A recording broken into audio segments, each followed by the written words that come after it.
अरे ऑनलाइन कर रहा हूँ भाई।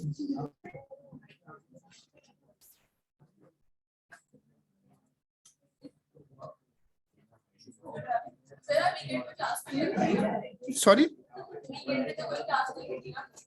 सिर्फ एक्स्ट्रा क्लासेस होंगी, वैसे कोई क्लास नहीं। कल वो क्या है? क्या चीज?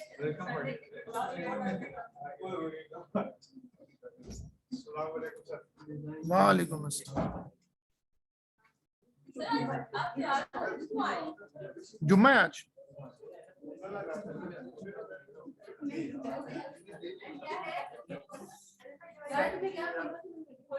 बेटा बैठ जाओ अपनी जगह पर। सब लोग पेपर 5 वाली बुक निकाल लें, पेपर 5 वाला रजिस्टर निकाल लें। यार वो सही होगी है? नहीं, इससे वो उससे मोटी वाली लेनी है यार। इसमें ना मेरे ख्याल में एग्जामिनर रिपोर्ट कम है या नहीं है, फिर पतली क्यों है, क्या चीज है?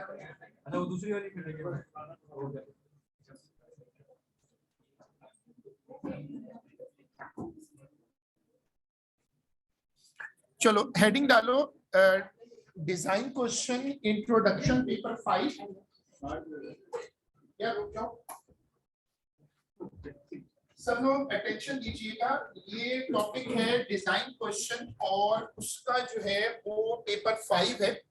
पेपर 5 में दो टॉपिक्स आते हैं। क्वेश्चन दो तरह के होते हैं, एक डिजाइन क्वेश्चंस हैं और दूसरे जो है वो होता है एनालिसिस।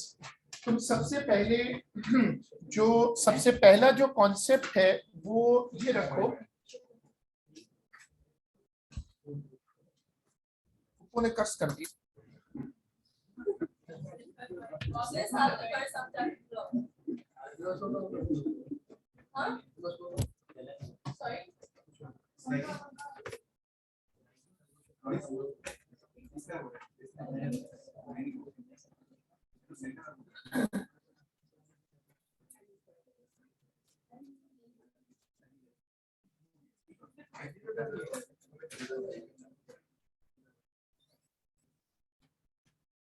कर्ज वापस ले लो, टॉफी ले लो साथ एक ना।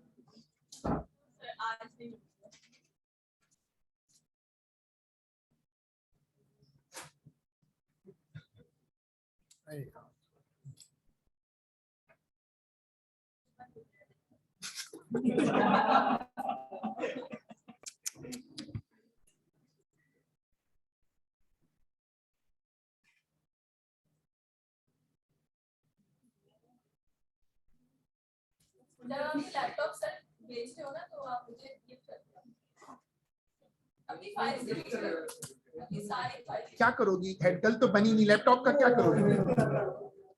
हेडगल और लैपटॉप का क्या काम सर? हेडगल का जरूरत पड़ती है ना, कुछ ऑफिशियल वर्क होते हैं। वो मेरा पूरा पीसी सेटअप है, वो पीसी मेरा इंपोर्टेड सामान है सारा, ये मेरा यार एक सेकंड ना, इतना बुरा कर्ज किया है कि या तो घर से पूरा काला जादू सीख कर आई। वो रूम 2 वाकई हमारे लिए बहुत फेवरेबल है। अगर ये 2 मिनट में नहीं चला ना तो अभी मैं 2 मिनट की लाइट बंद करता हूँ। सब लोग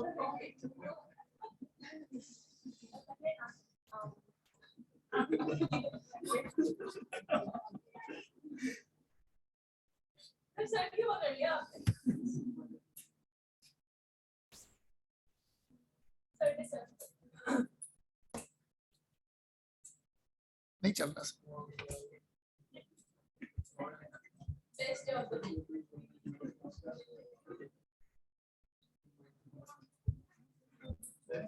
मैं पढ़ा देती हूँ सर सबको ऐसे, आप लोग प्रेजेंटेशन यूज करिए, मैं वर्चुअल पढ़ा दूँगी।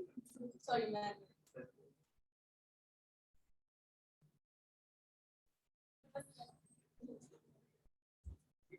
बहुत देरी मारा है, पूरे 10 मिनट निकल गए। नहीं सेटअप में कोई ग्रुप चेंज हुआ, प्लस इसने ऐसा करके अभी भी वो प्रेजेंटेशन मोड में नहीं जा रहा है, जबकि जो सबसे सिक्योर फंक्शन होता है वो ये माइक्रोसॉफ्ट का वो ही नहीं चल रहा। अच्छा, अब हम जितना भी है अपना काम शुरू कर लेते हैं। देखो, हमने आज की जो क्लास रखी हुई है वो पेपर 5 के लिए रखी है। सबसे पहले तो ये नोट करो कि पेपर 5 जो है उसमें दो क्वेश्चंस आते हैं। एक कहलाता है डिजाइन क्वेश्चन और दूसरा क्या कहलाता है, एनालिसिस। जो डिजाइन क्वेश्चन है हम उससे आज का काम शुरू करेंगे। हमारी पहली जो प्रेफरेंस है वो ये है कि डिजाइन शुरू करें। एनालिसिस जो है वो ग्राफिकल वर्क होता है, उसके लिए बुक्स का वेट कर लेते हैं एक हफ्ता। और मीनवाइल हमारे जो बच्चे पेपर देने गए हैं रीटेक वाला, वो भी आ जाएंगे। तो पेपर 5 जो है उसमें दो क्वेश्चन है। तो आप पहले हेडिंग डालिएगा इंट्रोडक्शन और उसमें लिखिएगा कि there are two types of questions.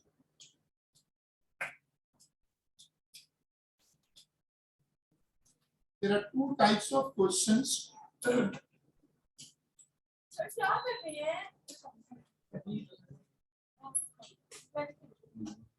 ये पंखा किससे बंद है? अभी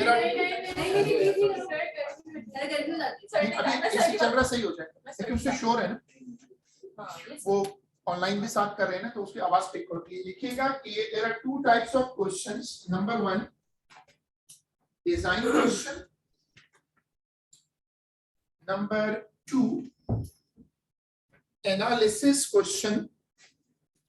नंबर 2 एनालिसिस क्वेश्चन। अब दो तरह के क्वेश्चंस आते हैं पेपर 5 में। पेपर 5 जो है उसमें दो क्वेश्चन आते हैं। एक वो होता है जिसको हम ओ लेवल में डिजाइन क्वेश्चन के नाम से जानते थे, बट उस वक्त ज़्यादा एग्जाम्पशंस थी और बहुत कुछ था।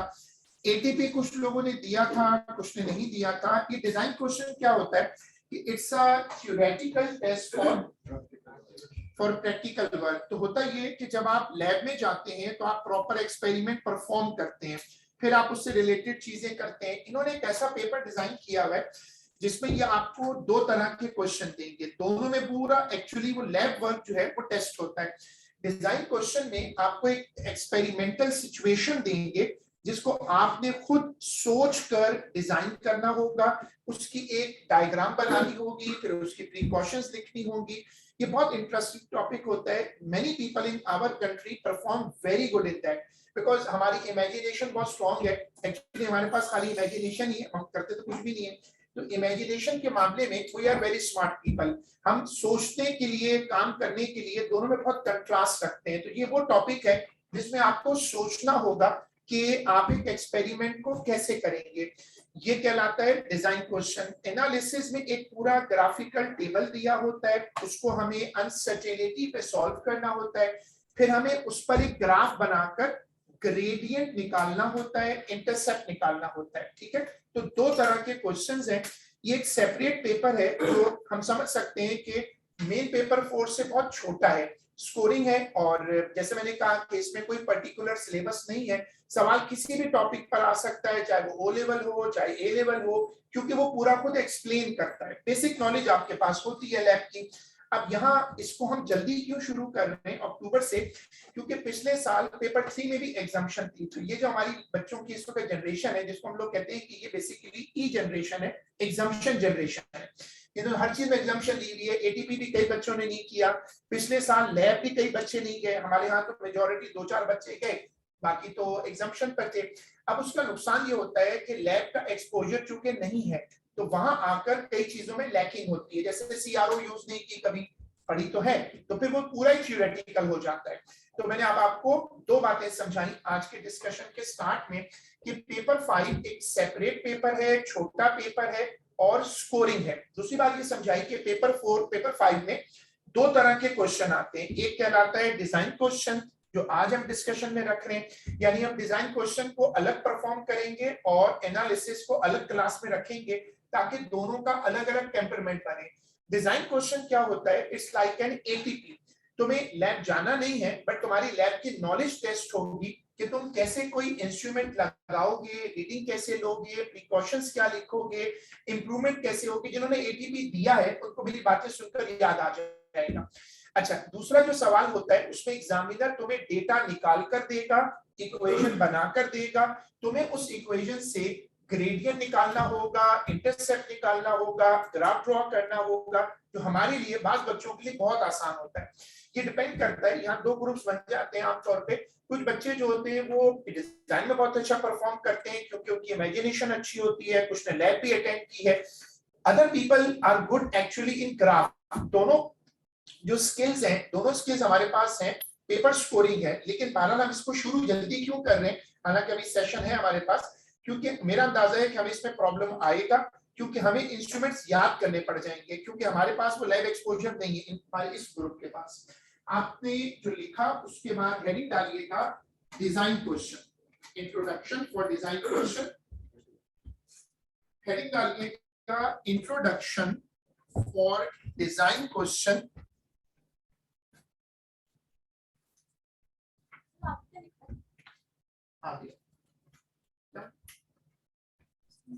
देखो अब इसमें तुम लिखोगे कि it is a theoretical test of practical knowledge. It is a theoretical test of practical knowledge. देखो इसका मतलब ये है कि ये आसान लफ्जों में एटीपी है। आपको पता, आपको याद होगा एटीपी क्या होता था ओ लेवल में, कि आप लैब नहीं जाते लेकिन आप लैब से रिलेटेड जो इंफॉर्मेशन है वो कैरी करते हैं। तो it's a type of alternative to practical. ये पहले करवा रहा हूं शुरू क्योंकि मेरा टारगेट ये होगा कि इसको मिड टर्म में दिया जाए और मिड टर्म के साथ इसके टेस्ट वगैरह रखे जाएं। जो हमारा एकेडमिक्स का कॉन्सेप्ट है वो ए लेवल में एक है जो मैं फॉलो करता हूं, जो मैंने वर्कशॉप में सीखा कि सीआईएस कहते हैं कि आप छोटे छोटे यूनिट्स में तैयारी करें, ए लेवल आपको तंग नहीं करेगा। ओ लेवल में आप ठीक है 3 साल पढ़ाते रहे, आखिर में फिर वर्कशॉप्स करें, मैराथन करें, पास पेपर करें, ओ लेवल निकल जाता है क्योंकि उनके मार्क्स देने का मूड होता है। यहाँ पर जो एग्जामिनर कहता है कि it should be stressed that learners cannot be adequately prepared for this paper without the extensive laboratory work during their। अब तुम्हें पहला पॉइंट जो है वो यहीं से समझ आ जाएगा कि मैंने इसके आगे कॉपी करने के बाद सिलेबस से मैंने इसको कॉपी किया तो मैंने इसके आगे साइन ऑफ, इतने सारे साइन ऑफ एक्सक्लेमेशन क्यों डाल दिए। टीचर जोन ना ये इंपॉर्टेंट है। मतलब ये है कि वो कह रहे हैं कि इस डिजाइन क्वेश्चन में वो परफॉर्म करेगा जिसकी एक्सटेंसिव लेबोरेटरी वर्क एक्सपीरियंस हो। तो हमारा लेबोरेटरी वर्क एक्सपीरियंस मेजॉरिटी का क्या है, 0 है। That's a good point. और इसीलिए आप मेरी बात समझ गए होंगे कि हम इसको जल्दी क्यों शुरू कर रहे हैं, क्योंकि हम पहले मैं सोच रहा था कि 18 तक और वेट करूं कि हमारे काफी सारे लोग बेचारे रिप्लेस दे रहे हैं, लेकिन फिर मैंने सोचा कि क्लासेस कुछ तो रिकॉर्ड है तो वो ऑलरेडी इस मामले में हमें जल्दी करना होगा। ये जो पेपर है ये तकरीबन 1.25 घंटे का होता है, तकरीबन इसलिए कि इसमें शुरू में कुछ सोचना पड़ता है फिर लिखना पड़ता है। तो ये नॉर्मल पेपर की तरह नहीं होता कि आपने पेपर खोला और लिखते चले गए। ये पेपर थिंकिंग है, सवाल तो सिर्फ 2 होते हैं ना, तो आपको पूरा एक मॉडल सोचना पड़ता है। जैसे आप एक ड्रामा बनाते हैं तो आप उसका एक पूरा प्लॉट सोचते हैं। हाँ, सोचने के बाद आप स्पीड से लिख सकते हैं। मैं इसका एक डॉक्यूमेंट आपके साथ शेयर करूंगा और अब चूंकि हमारे पास कोई अगर रिप्रेजेंटेटिव हो क्लास का तो हम ये कर सकते हैं कि कुछ डॉक्यूमेंट्स प्रिंट करवाएं, ताकि कुछ डॉक्यूमेंट्स प्रिंट फॉर्म में हो ताकि वो आपके पास हो और आप उसको देख सको। चूंकि ये सिलेबस के कट पॉइंट्स हैं तो सब चीजों को लिखने की जरूरत नहीं है। देखो ये पेपर जो है वो 2 क्वेश्चन कैरी करेगा। एग्जामिनर कहता है कि ये पॉसिबल है कि हम आउटसाइड द सिलेबस भी जाएं। आउटसाइड द सिलेबस का मतलब कोई ऐसी सिचुएशन क्रिएट करें जैसे साउंड प्रूफिंग का क्वेश्चन आ गया, रेडियो एक्टिविटी के ऊपर जाकर वो क्वेश्चन आ गए जो सेफ्टी प्रिकॉशन से रिलेटेड है। A2 के कोर्स से बाहर हो सकता है, AS के कोर्स से बाहर हो सकता है, बिल्कुल कोर्सेज से बाहर भी आ सकता है। लेकिन वो कहता है कि अगर ऐसा कुछ होगा तो हम आपको पूरा बैकग्राउंड बताएंगे और फिर आपसे वो सॉल्व करवाएंगे। अब ये तो ऑब्वियस बात है कि इसमें दोनों क्वेश्चन पेपर में होंगे और उसमें एग्जामिनर कहता है कि जब आप इसको परफॉर्म करें तो इन्वेस्टिगेशन का कॉन्सेप्ट रखें। इन्वेस्टिगेशन का कॉन्सेप्ट क्या होता है कि वो आपको एक सिचुएशन देगा, वो आपसे कहेगा कि मुझे रेड लाइट का वेवलेंथ निकालना है, तो आप पूरा ऑपरेटर सोचोगे, diffraction, grating for example, young double slit वगैरह। यहाँ से तुम्हें ये कॉन्सेप्ट समझ में आ जाएगा कि इस चैप्टर में, इस टॉपिक में हमें एएस की भी कुछ सिलेक्टेड नॉलेज चाहिए होगी। वो मैं आपको रिवाइज करवा दूंगा और नोट्स बना लेंगे या हम उसके प्रिंट आउट शेयर कर लेंगे जो हमें एएस के चाहिए। जैसे सीआरओ है, डाइफ्रैक्शन ग्रेटिंग है, यंग्स डबल स्लिट है, जीएम ट्यूब है, और इसी तरह के कुछ बेसिक ऑपरेटर्स थे जो हमने ओ लेवल में और एएस लेवल में पढ़े थे। यहाँ पर एग्जामिनर एम्फसाइज करता है कि जब आप इस सवाल को, डिजाइन क्वेश्चन को अटेम्प्ट करें तो सबसे ज्यादा इंपॉर्टेंट चीज क्या होगी? डायग्राम। डायग्राम एक वर्केबल ऑपरेटर्स की होगी, उसमें सारा ऑपरेटर्स शो करना पड़ेगा, उसमें डायग्राम को फुली लेबल करना पड़ेगा और उसको एक वर्केबल वे तक लाना होगा, क्योंकि वो उस डायग्राम से तुम्हारा प्रोसीजर बनाएगा। अब आप हेडिंग डालिएगा मार्क्स एलोकेशन।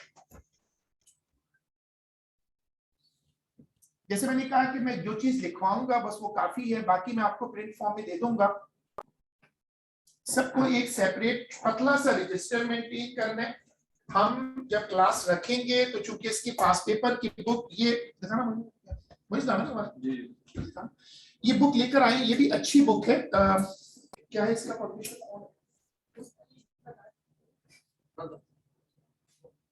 और इसमें कोई एसपी लिखा हुआ है। बाकी बुक अच्छी लग रही, प्रिंट फॉर क्वालिटी इसकी अच्छी है। और इसमें ये कह रहे हैं कि इसमें इनकी मार्किंग स्कीम और एग्जाम तो दोनों है ना। कितने की? 1300। ये 1300 रुपए की बुक है, इससे मोटी भी कह रहे हैं मार्केट।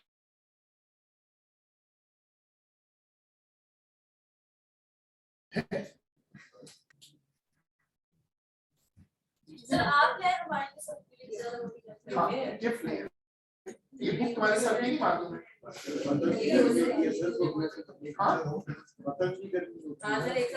बड़ी बड़ी बड़ी गहरी बात ये बच्चे, और आप इस बच्चे की आवाज में दर्द महसूस कर सकते हैं।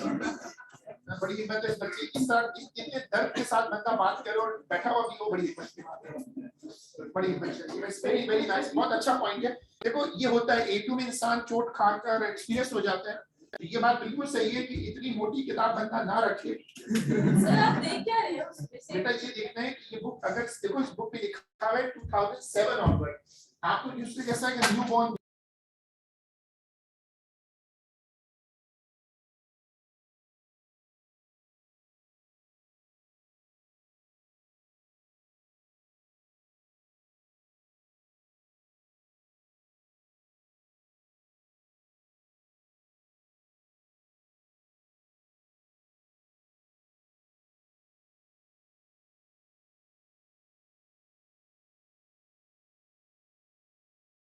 लग तो मुझे बिल्कुल सही रही है। ये सही है। तुम अगर मेरे पास अभी छोड़ दो, आज अभी थोड़ी देर के लिए मैं देख लेते हैं ना, ताकि फिर बाकी लोगों को भी ये रेफर करते हैं ना। प्राइस की प्राइस भी अच्छी है। अब इसमें देखिए मार्क्स एलोकेशन देखिएगा डिजाइन क्वेश्चन के, तो आप इसमें फुल बातें कर रही हैं तो वो प्लीज बोर्ड पे देख लें। अटेंशन बोर्ड पे दीजिएगा। डिजाइन क्वेश्चन में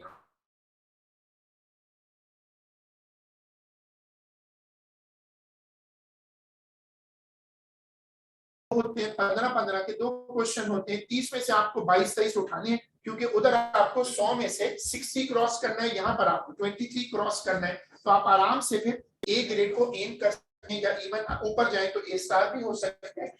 मार्क्स एलोकेशन इसकी हम शॉर्टली पहले डिस्कस कर लेते हैं कि जो रिजल्ट आता है इस पेपर में वो आपकी इमेजिनेशन के वर्केबल होने पर होता है। यानी वो ये देखते हैं कि आप जो भी सिचुएशन बता रहे हैं, आप जो भी स्टोरी बता रहे हैं वो कितनी वर्केबल है। तो आप इसमें लिख दीजिएगा।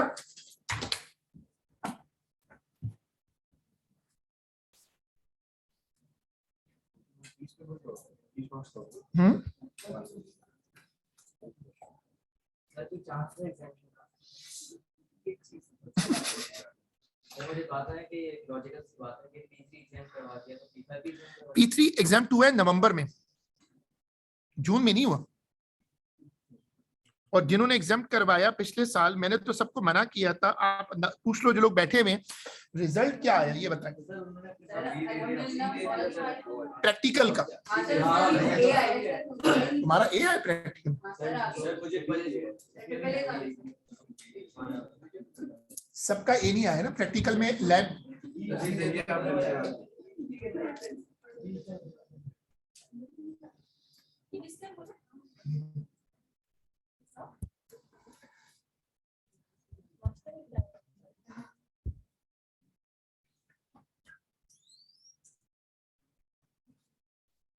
टाइम देखो यार, कोई बर्गर हाउस है क्या? सर दिमाग खराब हो गया तुम्हारा क्या?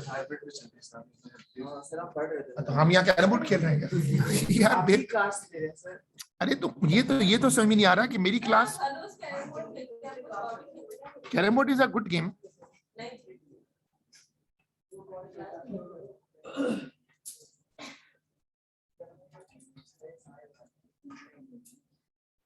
एक तो ये फुप्पो ने जो कर्स मारा है ना, ये वाकई कोई खोपड़ी वगैरह रख के ना,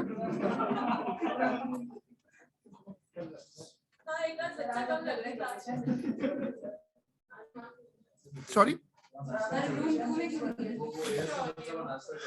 यार, ये भी कर्स है। उस रूम के पीछे हर कोई घुसा होता है वो रूम कैप्चर करने के चक्कर में। सर आप भी लीक फॉलो करना चाहते हैं लेकिन आप जैसे बने हो सर। माशाल्लाह। नहीं मैंने किसी और से। लाइट बंद करोगी ना तो कुर्सी की नीचे छुप जाएगी। ये बहुत चला के मतलब यार वो रूम ना, हर कोई जो है ना उस रूम के चक्कर में, पता नहीं माइक के साथ भी, माइक बेचारा भी ऐसा हो गया जैसे किसी ने आप समझ नहीं रहे कौन। सही। चलें, फुजूल कंट्रीब्यूशन अब इसमें ये कॉपी करिएगा। देखो तमाम जोक्स अपनी जगह पे, सारे जोक्स जो है वो सर आंखों पर, उससे फायदा होता है हमेशा, आगे रिलैक्स हो। लेकिन जब हम काम पे वापस आए तो प्लीज सब लोग वापस कनेक्ट हो जाओ। हम आगे चल के इंशाल्लाह ये करने का प्लान कर रहे हैं कि 10 मिनट के बाद रूम लॉक कर दें और ये जो नाले पर डांस करने वाले बच्चे ये बाहर ही नहीं। ये बहुत ही बुरा जेस्चर है। लोग कहते हैं कि सर फैसल की क्लास में लोग आखिर तक आ रहे होते हैं, अटेंडेंस तो आखिर में लेते हैं, तो अपना रात आखिर में जाओ, अपना थोड़ा दिखाओ, अटेंडेंस कराओ, निकल जाओ। यार बहुत गलत जेस्चर। और टोपी का लेवल देखो कि हम, आपकी क्लास यहाँ हो रही है, हम बाहर यही क्लास ले रहे थे। मतलब बंदा अगले टीचर को पूरा पतीला पहना दे। लेवल है, बाकी लेवल है। एक बच्चे से कल पूछा आप लेट हुए, मैं लाइब्रेरी में पढ़ रही थी, तो हम यहाँ पर क्या करें? सर वो बच्ची कौन है? मतलब लेवल होता है, मतलब आप सोचिए कि लेवल होता है। My grand mom is not feeling well, अगले दिन my grand mom has a birthday. आप फोन करेंगे, ग्रैंड मॉम घर में होंगी नहीं, वो फॉरएवर हो चुकी होंगी। वही ग्रैंड मॉम जो है हमको चलाते रहो, मतलब कुकियों का कोई पूरी दुकान आप खोल सकते हैं ऐसे लोग। डिफाइनिंग द प्रॉब्लम, इससे शुरू करते हैं। डिफाइनिंग द प्रॉब्लम का मतलब ये है, देखो A2 में एक असूल हमेशा याद रखें, जहां सिस्टम में आपको रिलैक्सेशन मिलेगी वहां पर उसकी प्रॉब्लम ये है A2 की कि उसकी होप बहुत हाई होगी। आपने ये जुमला अपने लाइफ में बहुत सुना होगा कि मुझे आपसे बहुत उम्मीदें थी, आप तो बिल्कुल फारिग, बिल्कुल फजूल निकले। तो ये आपको तो बहुत लोगों ने कहा होगा। तो अब धैर्य अटेंशन बोर्ड पे रखिएगा। A2 में प्रॉब्लम ये आता है कि वो आपसे बहुत ज्यादा एक्सपेक्टेशन रख रहा होता है, इसीलिए मार्क्स इतने ज्यादा कटते हैं। जब आप डिजाइन क्वेश्चन शुरू करेंगे तो सबसे पहले आपको ये बताना होगा कि वो पूछ क्या रहा है, यानी कि आप प्रॉब्लम डिफाइन करोगे। प्रॉब्लम डिफाइन करने का मतलब A2 में क्या है इस चैप्टर में, कि आप एग्जामिनर को बताओगे कि वेरिएबल क्या है। फॉर एग्जांपल अगर सवाल बॉयज लॉ पर है तो बॉयल लॉ कहता है कि pressure of a gas is inversely proportional to pressure of a gas. क्या क्या हो रहा है इसका मतलब, या तो कोई आत्मा वगैरह भी है। और ये भी काफी सैड लग रहा है। क्या हुआ, ठीक-ठाक हो? क्या हुआ, थके हुए लग रहे हो? भाई शादी में अब्दुल्ला जी सर कोई एडिटिंग भी कर रहा है। हाँ वो तो शौक पूरा कर लेना। सर मैं सीधा करूँ इसको, एक कौन है, गुस्सा आ रहा है सर पैसे।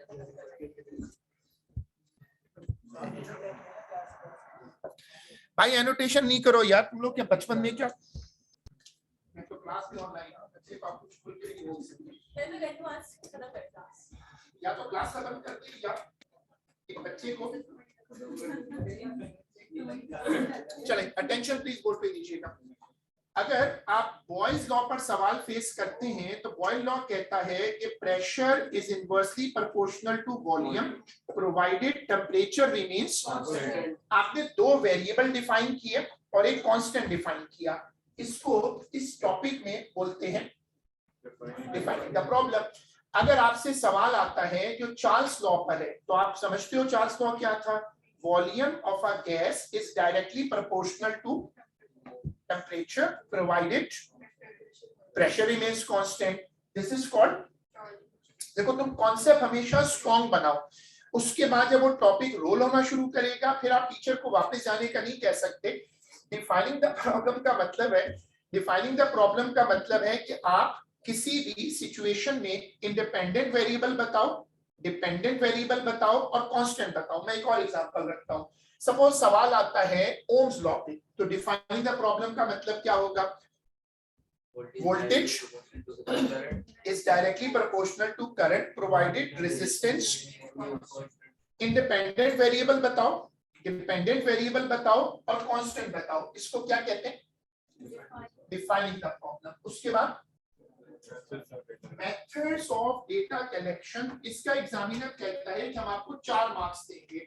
अब ये क्यों सीखना जरूरी है? ऐसा हम कोर में तो नहीं करते, जो हमारा पेपर 4 है, क्योंकि वहां मार्क्स ऑलरेडी ब्रेक एग्जामिनर कर देता है पार्ट के अंदर। यहाँ पर एग्जामिनर कहता है कि आपको याद होना चाहिए, क्योंकि आप फिर उसी के अकॉर्डिंग लिखोगे। अब तुम समझ सकते हो कि इसके 2 नंबर हैं, तो इसको तुम थोड़ा सा डिफाइन करके छोड़ दोगे। मेथड ऑफ डेटा कलेक्शन, ये क्या होता है? फॉर एग्जाम्पल एक रॉड है और उसका पतली सी रॉड है, तार है और उसका डायामीटर निकालना है, तो तुम कौन सा इंस्ट्रूमेंट यूज करोगे? Micrometer, screw gauge. तुम उसकी रीडिंग एक पॉइंट से लोगे, दूसरे पॉइंट से लोगे, तीसरे पॉइंट से लोगे, स्पाइरली अराउंड द वायर लोगे और सारी रीडिंग्स का एवरेज कर दोगे। This is called method of data collection. ये तुम्हें 2 बातें समझ में आ गई। ये तुम्हें साथ साथ जो मैंने बताया कि ये जो पॉइंट्स है ये तुम्हें अच्छे से याद कर लेने हैं, ताकि जब एग्जामिनर के साथ आप कोई भी चीज डील करोगे तो आपको ये पता होगा कि उसमें कौन कौन से पॉइंट्स आप कवर कर चुके हो। अब आप आगे चलो, मेथड ऑफ एनालिसिस और आगे लिखा हुआ है एडिशनल डिटेल। सब लोग प्लीज अटेंशन अपनी बोर्ड पे रखें और ये वाली स्क्रीन कॉपी करें, हाथ पे लिखो।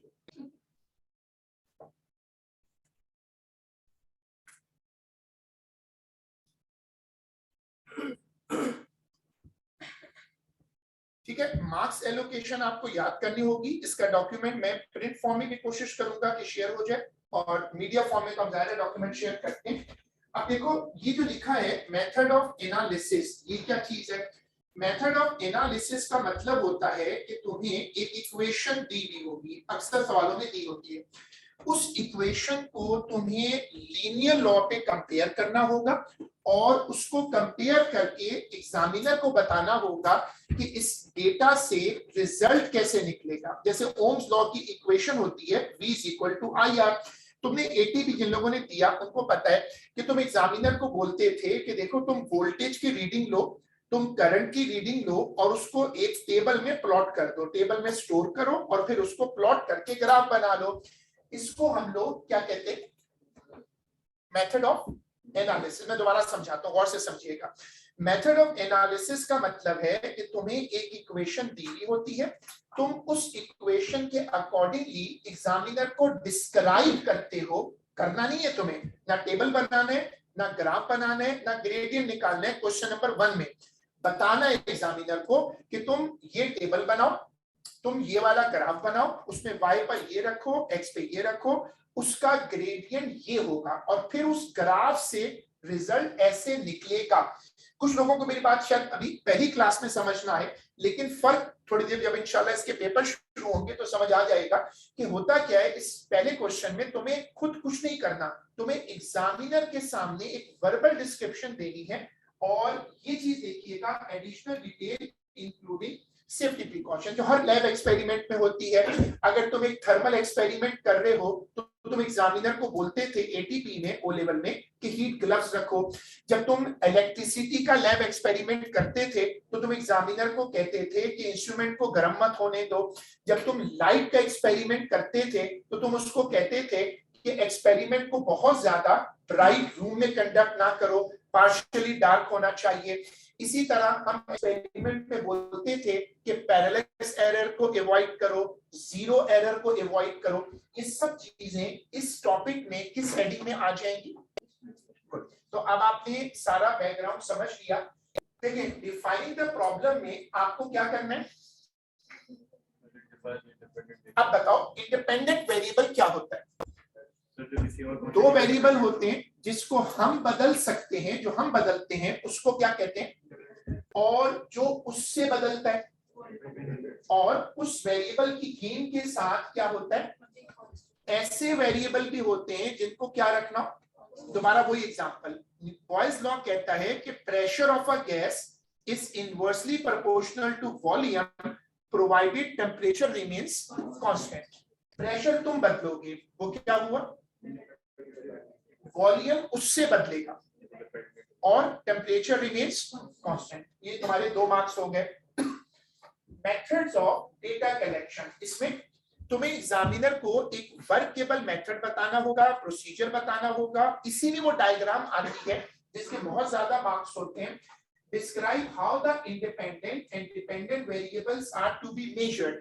तुम्हें वर्केबल ऑपरेटर्स बताना होगा। मैं आपसे कुछ एग्जांपल पूछूंगा ताकि हम ये तय कर लें, अब मुझे अंदाजा हो जाए कि हमें किस लेवल पे जाकर एक्सपेक्ट प्रोसेस को शुरू करना है। बताओ, प्रेशर मेजर करने के इक्विपमेंट कौन कौन से थे? बैरोमीटर था, मैनोमीटर था, और वुडन गॉज होता है, वो जो गाड़ियां जब गाड़ी में टायर में हवा डलवाते हैं तो लगा हुआ होता है। इसी तरह हमारे पास बहुत सारे इंस्ट्रूमेंट्स हैं जो हमने ओ लेवल में पढ़े थे। हम क्या करेंगे यहाँ पर, जैसे मैंने आपको समझा दिया कि चूंकि हमारी ओ लेवल की एटीपी का भी एग्जाम्पशन केस था, बहुत सारे लोगों का पिछले साल भी एग्जाम्पशन केस था, तो हम क्या करेंगे कि उसकी एक लिस्टिंग कर लेंगे और वो लिस्टिंग आप याद कर लीजिएगा, और चूंकि हमारी इमेजिनेशन स्ट्रांग होती है तो फिर हम उसको ट्रांसलेट कर लेंगे। How other variables are to be kept constant. जब ओम्स लॉ का एक्सपेरिमेंट होता है तो किसको कांस्टेंट रखते हैं? रेजिस्टेंस को कैसे कांस्टेंट रखते हैं? शाबाश, बताओ। How we keep resistance of a running conductor constant? Very good, 2-3 लोगों ने बहुत अच्छा आंसर दिया, टेम्परेचर।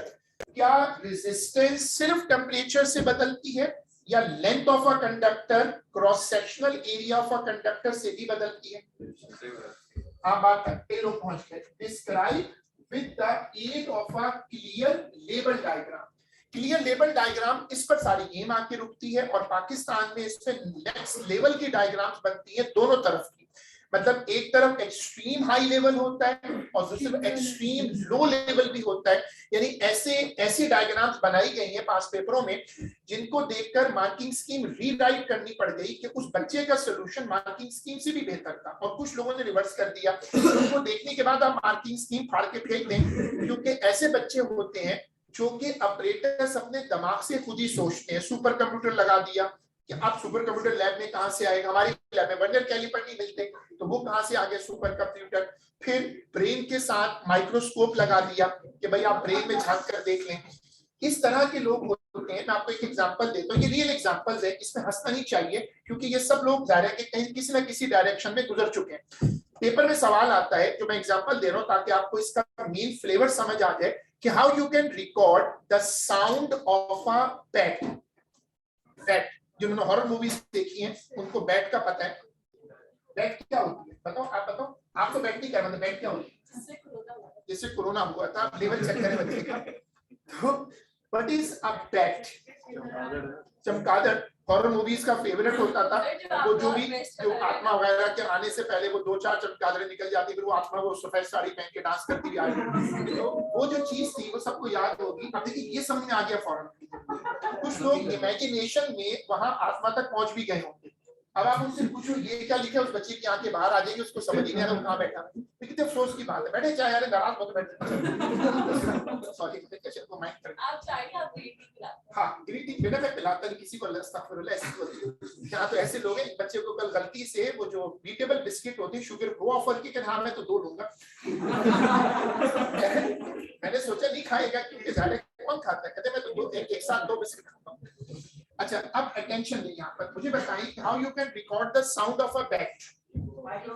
बच्चा लिखता है कि cage the bat in an iron.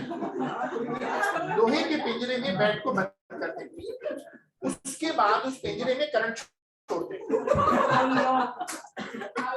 Bat को करंट लगेगा, बैट लिखेगी।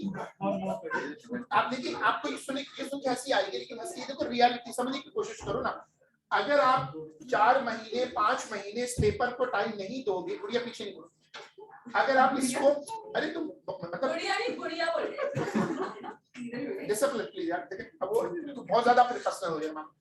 तो अब इसको तो आप गुड़िया नहीं कह सकते ना। कोई डॉल पे एक हॉरर मूवी बनी थी ना, एक छोटी सी डॉल थी, वो लोग याद है किसी? मैं ही हूँ। ये कह रही मैं यूपी से हूँ।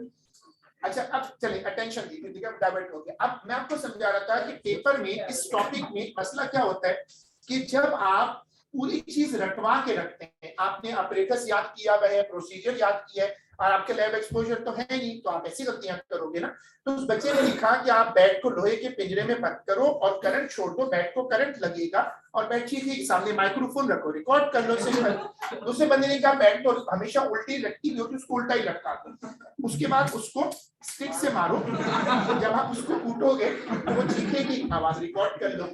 अब वो जब इस तरह के सॉल्यूशंस आते हैं तो वो समझ जाते हैं दुनिया में एक ऐसा मुल्क है जहां से इस तरह के सॉल्यूशन आ सकते हैं। बच्चे से पूछा गया कि how you find the volume of air in a room. बच्चे ने कहा fill the room with water and put the water in a measuring cylinder. Room का साइज देखें। दूसरा बच्चा लिखता है ये वो बच्चा था जिसके आंसर को सीआई ने कहा कि we want to meet that student, और वो आखिर में सिटी स्कूल की एक ब्रांच है जो समंदर के सामने बहुत मशहूर, वहां से वो साथ ही बरामद हुआ। तो अब देखिए आप ज्यादा पसंद होंगे। अच्छा तो अब समझ रहे हैं। दूसरा बच्चा लिखता है कि आपको उसने पूछा कि how you find the volume of air in a room. बच्चा लिखता है use a measuring syringe. Syringe नाम पूरे कमरे की गैस सिरिंज में आप पूरे कमरे की हवा सक इन कर लें। अब देखो ये जो गलतियां होती हैं ये क्यों होती हैं? क्योंकि हमारा नंबर 1 लैब एक्सपोजर बिल्कुल नहीं है, दूसरा हमारी कॉमन लाइफ में भी जो फिजिक्स की कंट्रीब्यूशन है वो बहुत कम है। तो मैं यहाँ पर ये समझ लेना है कि डायग्राम हर प्रोसीजर एक्सेप्ट करेगा, लेकिन वो प्रोसीजर वर्केबल होना चाहिए। ऐसे ऑपरेटर्स होने चाहिए जो कि रियल हो और एग्जिस्ट करते हो और उनको यूज करना फीजिबल हो। फिर वो कहते हैं for full marks to be scored in this section the overall arrangement must be workable. यानी एग्जामिनर रिपोर्ट्स हैं उससे बट छपे हुए। वर्केबल का मतलब ये है कि इसमें क्या गलती है कि find the volume of room air, you use syringe. आप एक सिरिंज में अली ये जो टिकटॉकर जो सिरिंजेस इस्तेमाल करता है, सामान वामान लगा रहा होता है, वो जो भैंसों को लगाते हैं वो भी लगा लें, कितनी बड़ी सिरिंज होती है, उस सिरिंज में पूरे कमरे की हवा तो फिल नहीं हो सकती ना। अब वो बैट वाले क्वेश्चन पर आओ, इसमें क्या गलती है? एक बच्चे ने लिखा टॉक टू द बैट, मतलब आमने सामने बैठ जाए बैट के और बैट के साथ कम्युनिकेट करें और फिर बैट बोलेगी तो आवाज चुपके से खामोशी से रिकॉर्ड कर लें। अब ये मेंटल लेवल है। शुक्र करें कि ऐसे लोग हमारे पास हैं, अल्लाह का बड़ा एहसान है, वरना पाकिस्तान में यकीन करें कि ए लाना ख्वाब होता। ऐसे बच्चे मौजूद हैं जो पूरा साल पढ़ते रिजल्ट 0+0+0। ये बताइए इसमें क्या गलती है? बैट की आवाज अगर आपको रिकॉर्ड करनी है तो बैट के सामने माइक लगा दे, तभी तो बोलेगी ना बैट।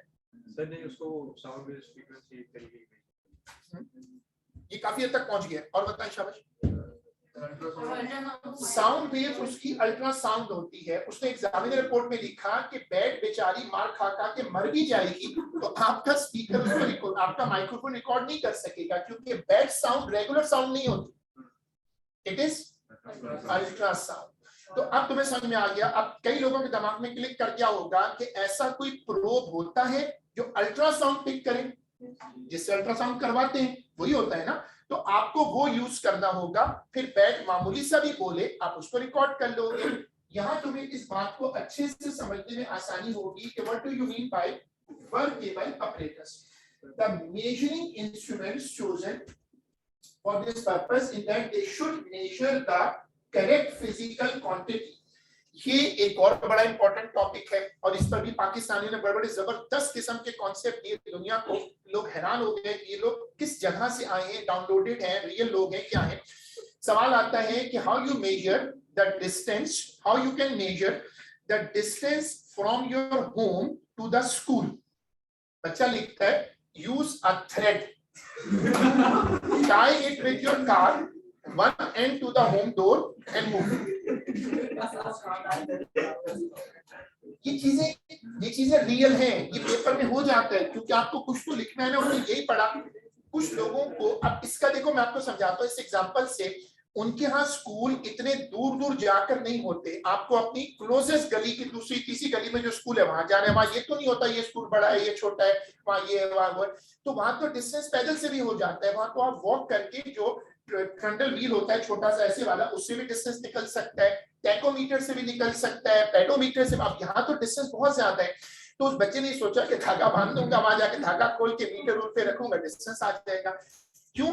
जब आप रटवाते हैं तो यही होगा ना, फिर जब आप किसी को रटने को बोलेंगे कि तुम इंस्ट्रूमेंट्स को लर्न कर लो, तो फिर इसी तरह के ब्लंडर होंगे। एक कमरे में जो पानी भरेगा वो मेजरिंग सिलेंडर में नहीं आ सकता, लेकिन पेपर में क्यों गलती होती है कि आपने रटवाया है कि पानी का वॉल्यूम किस इंस्ट्रूमेंट से निकलता है, मेजरिंग सिलेंडर से।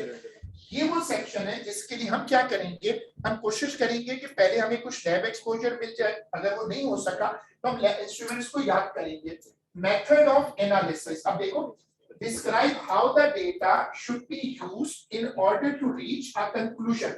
conclusions क्या होते हैं? कुछ चीजें तो जो रखिएगा, कुछ चीजें डायरेक्टली प्रोपोर्शनल होती हैं, उनका ग्राफ एक स्ट्रेट लाइन बनता है, कुछ चीजें इनवर्सली प्रोपोर्शनल होती हैं, उनका ग्राफ कर्व बनता है, इसको कहते हैं मेथड ऑफ एनालिसिस।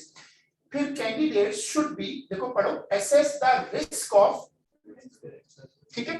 अब तुम्हें ये याद रखना है कि इट्स अ लैब, जब तुम मेरी आज के लेक्चर को बार बार गौर करोगे तो it's a lab focused thing. For example, तुम एक इलेक्ट्रिसिटी का एक्सपेरिमेंट कर रहे हो, तो तुम्हें क्या रिस्क वहां पर मैनेज करने होंगे? इलेक्ट्रिक शॉक लग सकता है, और सर्किट ओवरहीट कर सकता है, शॉर्ट सर्किट हो सकता है। इस तरह तुम सोचोगे तो तुम सारे रियल जो रिस्क है वो रख सकते हो।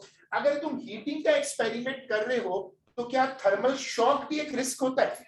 आग लग जाए हीटिंग के दौरान, ये भी रिस्क होता है। अगर वो कोई इलेक्ट्रिकल हीटर है तो उसकी वजह से कोई हैंड बर्न हो जाए, ये भी एक रिस्क है। लाइट भी जा सकती है, ये रिस्क तो नहीं है ना कि कोई बच्चा किस किस्म का सामान लगा के बैठा। पाकिस्तान में कैसे रिस्क है? लाइट जाने से क्या रिस्क है बताओ? भगदड़ मच जाएगी। बस वो सुबह उठ के थोड़ी 7 बॉन्ड लगाई, क्लास में आ गया, उसको पता भी नहीं बैठा हुआ कहाँ है इस वक्त। अब उस दिन मुझे कह रहा था कि आपका बोर्ड हिलता हुआ दिख रहा है। हाँ, describe precautions that should be taken to keep risk to a minimum। precautions में आपको ये तवज्जो रखिएगा, precaution में एग्जामिनर कहते हैं, एग्जामिनर कहता है कि जितनी सिंपल प्रिकॉशन रखोगे उतना तुम्हें उसका क्रेडिट मिलेगा। फॉर एग्जांपल, आपने मशहूर प्रिकॉशन सुनी है कि your hands should be dry when you are dealing with electrical instruments। The instrument should be properly earthed if there is a metal casing। The connecting wires should be of good rating, thick or thin according to the device before the experiment is started। Do not allow the apparatus to heat up, allow the apparatus to cool। आप एक laptop भी गर्म हो जाए तो उसको थोड़ी देर के लिए छोड़ देते हैं ताकि वो ठंडा हो जाए। इसी तरह apparatus को खुला खुला रखें ताकि इलेक्ट्रिकल वायर आप इसमें टच ना करें। इसको कहते हैं, ये क्या है? Decide precautions। मैं आपको 2 precautions याद दिलाता हूं जो होपफुली सबको याद आए। The one of the most famous precaution, parallax error। Avoid parallax error। क्यों? उसे भी गलत हो जाती है। बताओ दूसरी precaution क्या है? बहुत मशहूर, zero error. Avoid zero error. अब देखो, चूंकि हम इसको पूरा मेमोरी पर बिल्ड करने जा रहे हैं तो उसमें गलतियां तो होंगी। पेपर में पूछता है कि राइट डाउन अ सेफ्टी प्रिकॉशन, बच्चा लिखता है बी केयरफुल। ऐसे बच्चों को अल्लाह ताला जिंदगी दे, हयात दे, और इन्हीं वजह से ये आते हैं। अब इसमें उस बच्चे का क्या कसूर है? बच्चे ने सोचा, उसको घर वाले बोलते होंगे ना बाहर जाते हुए बी केयरफुल, तो उसने लिख दिया। पेपर में ये जो एडिशनल डिटेल है ये सबसे बड़ा चैलेंज होगा। सीआई कहता है कि हर जगह हम एक कट ऑफ बनाते हैं एवरेज बच्चों का, अबव एवरेज का, और हम बनाते हैं ए स्टार बच्चों का। जो एडिशनल डिटेल्स हैं वो ओपन छोड़ी जाती हैं, बच्चा जो चाहे लिख दे और वहां से बच्चे का कैलिबर पता चलता है। ये 6 मार्क्स होते हैं जो बहुत बड़ा नंबर है। इसमें क्या होता है कि स्टूडेंट अपने जहन से, मेमोरी से नहीं, पैरेलैक्स एरर, जीरो एरर ये एक्सेप्ट नहीं होते। यहाँ आपको ऐसा कोई पॉइंट लिखना होता है जो उस एक्सपेरिमेंट से डायरेक्टली रिलेटेड होता है। ये एडिशनल डिटेल्स होती हैं। और इनमें एग्जामिनर आपके उस एक्सपेरिमेंट को देखकर फिर आपको उन जगह पे मार्क्स देता है। ज्यादातर ये रिमार्केबल लेवल की चीजें एक्सेप्ट होती हैं इसमें, जो कि एक्सपेरिमेंट से डायरेक्टली रिलेटेड होती है। हमने बेसिक इंट्रोडक्शन कर लिया और यहाँ पर एक शॉर्ट ब्रेक कर रहे हैं 10 मिनट का, और हम इसको ब्रेक के बाद रिज्यूम करेंगे।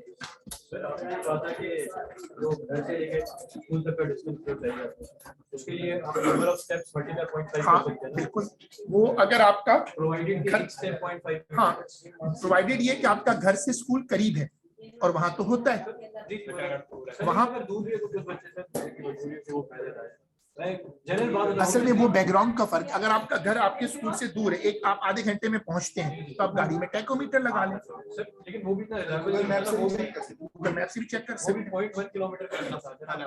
हाँ, 100 मीटर का हो गया। लेकिन ये फिर भी, लेकिन ये कि वो ऑप्शन एक लंबे डिस्टेंस पे तो वॉकिंग का ऑप्शन नहीं आप अलाउ करेंगे ना। अच्छा वो अगर वो देता है हमें कि यार 20 किलोमीटर दूर है, फिर आप गाड़ी का हाँ गाड़ी का लगा लें। गोसे का भी जैसे कि गूगल मैप है, इसके अलावा एक इंस्ट्रूमेंट होता है वो स्टिक पेपर में लिख सकते हैं गूगल मैप। नहीं, वो तो बहुत एडवांस हो गया ना। पेपर की हद तक तो वो सही है, tachometer is fine, foot step वाला ऑप्शन इज गुड। आप पेपर में और भी इस तरह के ऑप्शन लिख सकते हैं, लेकिन वो रियलिस्टिक हो। जीपीएस वही हो तो गूगल मैप ही होगा ना, मतलब जीपीएस पे चलता है। लेकिन वो अब उस जब ये सवाल आए उस वक्त तो वो एक्सेप्ट नहीं कर रहा होगा, आज तो वो कर लेगा। तो बताने का मकसद ये कि वो कहता है कि तुम्हारा आंसर रियलिस्टिक हो। अब वो रियलिस्टिक में कुछ भी हो सकता है।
सुने, दे आर लेजेंड है उस अपने अपने सब्जेक्ट के और अपने फील्ड के। वो कहते हैं आप आखिरी ओवर में कुछ ए लेवल में कुछ कर ही नहीं सकते, और बिल्कुल सही है।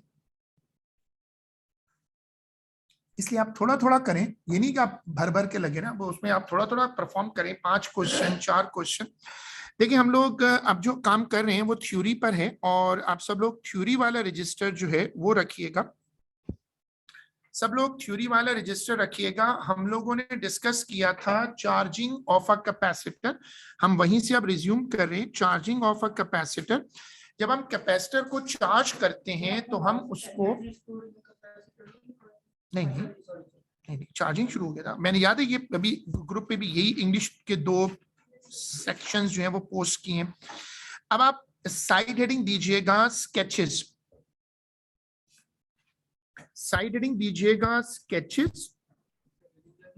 हेडिंग तो चल रही है चार्जिंग, हेडिंग वही चल रही है, हेडिंग चल रही है चार्जेस चार्जिंग, और उसमें पहला स्केच स्क्रीन से कॉपी करिएगा। आप ऐसा करो ना, अगर हेडिंग में कंफ्यूजन, आप हेडिंग पूरी डाल दो स्केचेस फॉर चार्जिंग, तो उसमें फिर आपको ये बाद में कंफ्यूजन नहीं होगी कि ये कौन से स्केचेस हैं। कुछ लोग साइड हेडिंग वगैरह का ख्याल नहीं रखते, तो मैं अब जो शुरू कर रहा हूं वो शुरू कर रहा हूं। उसमें पहला स्केच जो है ये कॉपी करें, sketches for charging. Y axis पे करंट है और एक्स एक्सिस पे टाइम है। जैसे मैंने आप लोगों को समझाया कि ए लेवल में स्केचेस इनका फेवरेट टॉपिक है, ये वाई एक्सिस को टच कर रहा है लेकिन एक्स एक्सिस को टच नहीं कर रहा। हाँ विजिबल है, देखो वाई एक्सिस को टच कर रहा है, आप वाई को टच कराइएगा और एक्स को टच नहीं करिएगा। Current is decreasing at a decreasing rate.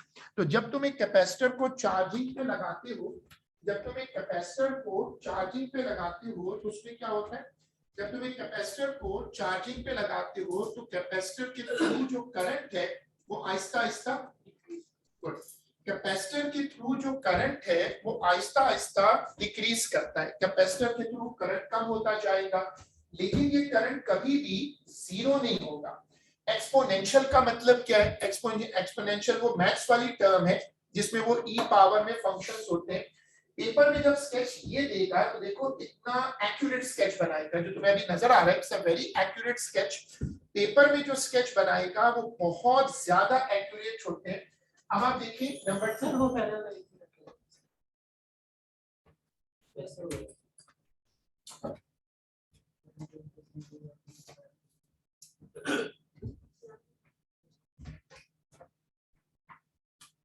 अब उसके बाद नंबर 2 पे ये वाला स्केच कॉपी करो। वाई एक्सिस पे वोल्टेज है और एक्स एक्सिस पे टाइम है।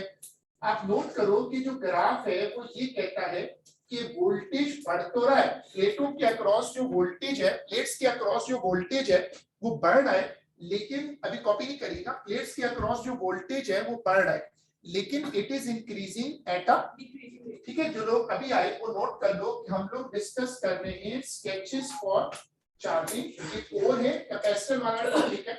हमने एक स्केच डिस्कस किया, ये थ्योरी है हमारी कोर सेक्शन, हम इसको कोर बोलते हैं ना, एक कोर है और एक पेपर 5 है। पेपर 4 को हम कोर बोलते हैं। वाई एक्सिस पे करंट है और एक्स एक्सिस पे क्या है, नीचे लिखिएगा कि द ग्रेडियंट शोज, लिखो कि the gradient shows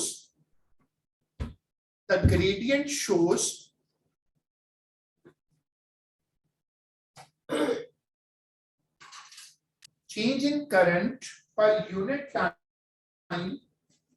The gradient shows change in current per unit time. इसी में आगे लिखिएगा एरिया शोज, इसी में लिखिएगा area shows what is current into time. The area shows charge transferred to the plates. The area shows charge transferred. उसके बाद number 2, तो वो जो बोर्ड पे रखिएगा, जब मैं कहूं तब कॉपी करिएगा। टॉपिक है कैपेसिटर और कैपेसिटर में टॉपिक है चार्जिंग ऑफ अ कैपेसिटर। तुमने कैपेसिटर को जब चार्जिंग पे लगाया तो उसकी प्लेट्स के अक्रॉस क्या चीज बढ़ती है, और बढ़ते बढ़ते जब प्लेटों पर पोटेंशियल बैटरी के पोटेंशियल के बराबर आ जाए तो चार्जिंग खुद से स्टॉप हो जाती है। शाबाश, जवाब दोगे तो याद आएगा ना। वाई एक्सिस पे वोल्टेज है, एक्स पे टाइम है। हमने कहा कि voltage is, we are considering voltage is across the, ये मैं क्यों बार बार हाईलाइट कर रहा हूँ कि ए लेवल में स्केचेस लाइफ और डेथ का मसला बन जाता है, क्योंकि ये बहुत चैलेंजिंग होते हैं। वोल्टेज तो कई तरह से हो सकता है, बैटरी का वोल्टेज हो सकता है, सिस्टम का वोल्टेज हो सकता है, ईएमएफ हो सकती है। स्केच का जो मेन एरिया है इस वक्त, सॉरी स्केच का जो स्कोप है वो ये है कि प्लेट्स पे जो पोटेंशियल जमा हो रहा है उसकी बात कर रहा है। Potential is increasing at a, ये कॉपी होगा।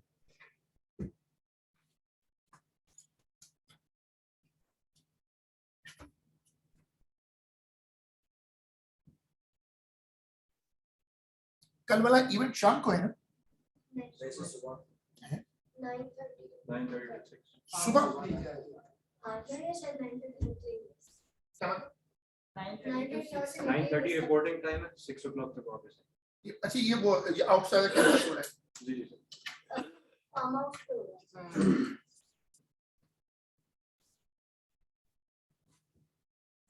आप भी कितने सर आपसे भी आते हैं मेरी मुझे तो आने का कोई शौक नहीं, लेकिन ये पूरी मेरी सैटरडे वाली क्लास चली गई। संडे वाली बहुत अच्छा सर हमारी वेलकम पार्टी का क्लास हाँ, लेकिन वेलकम पार्टी का जगह इम्पोर्टेंट होती है, वो तो मैं इसी टाइम हमारी नहीं, वेलकम आप लोग दे रहे हैं। चलो, अब उसके बाद देखो वाई एक्सिस पर है चार्ज, चैप्टर का नाम है कैपेसिटर, और टॉपिक कौन सा कर रहे हैं?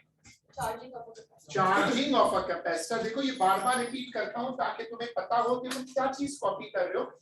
जब तुम कैपेसिटर को चार्ज कर रहे हो तो कैपेसिटर की प्लेट्स पर चार्ज क्या करेगा? इंक्रीज करेगा।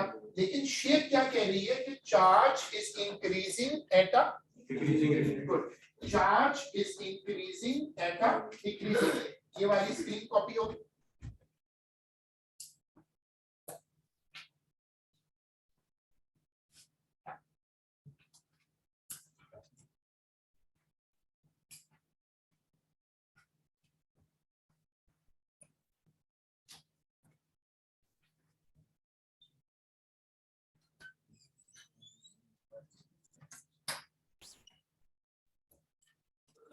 आपको सारी बातें आती हैं, आपको कॉपी का मैंने कर दिया।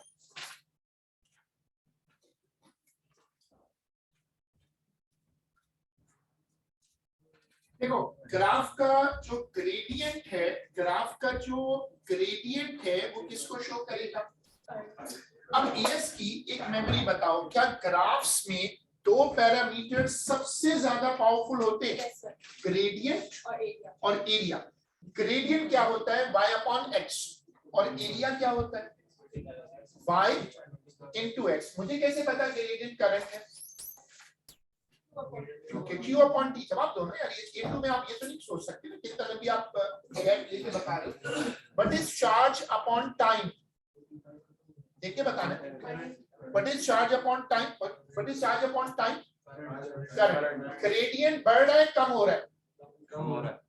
ग्रेडियंट कम हो रहा है, तो करंट बढ़ रहा है कम हो रहा है? Very good.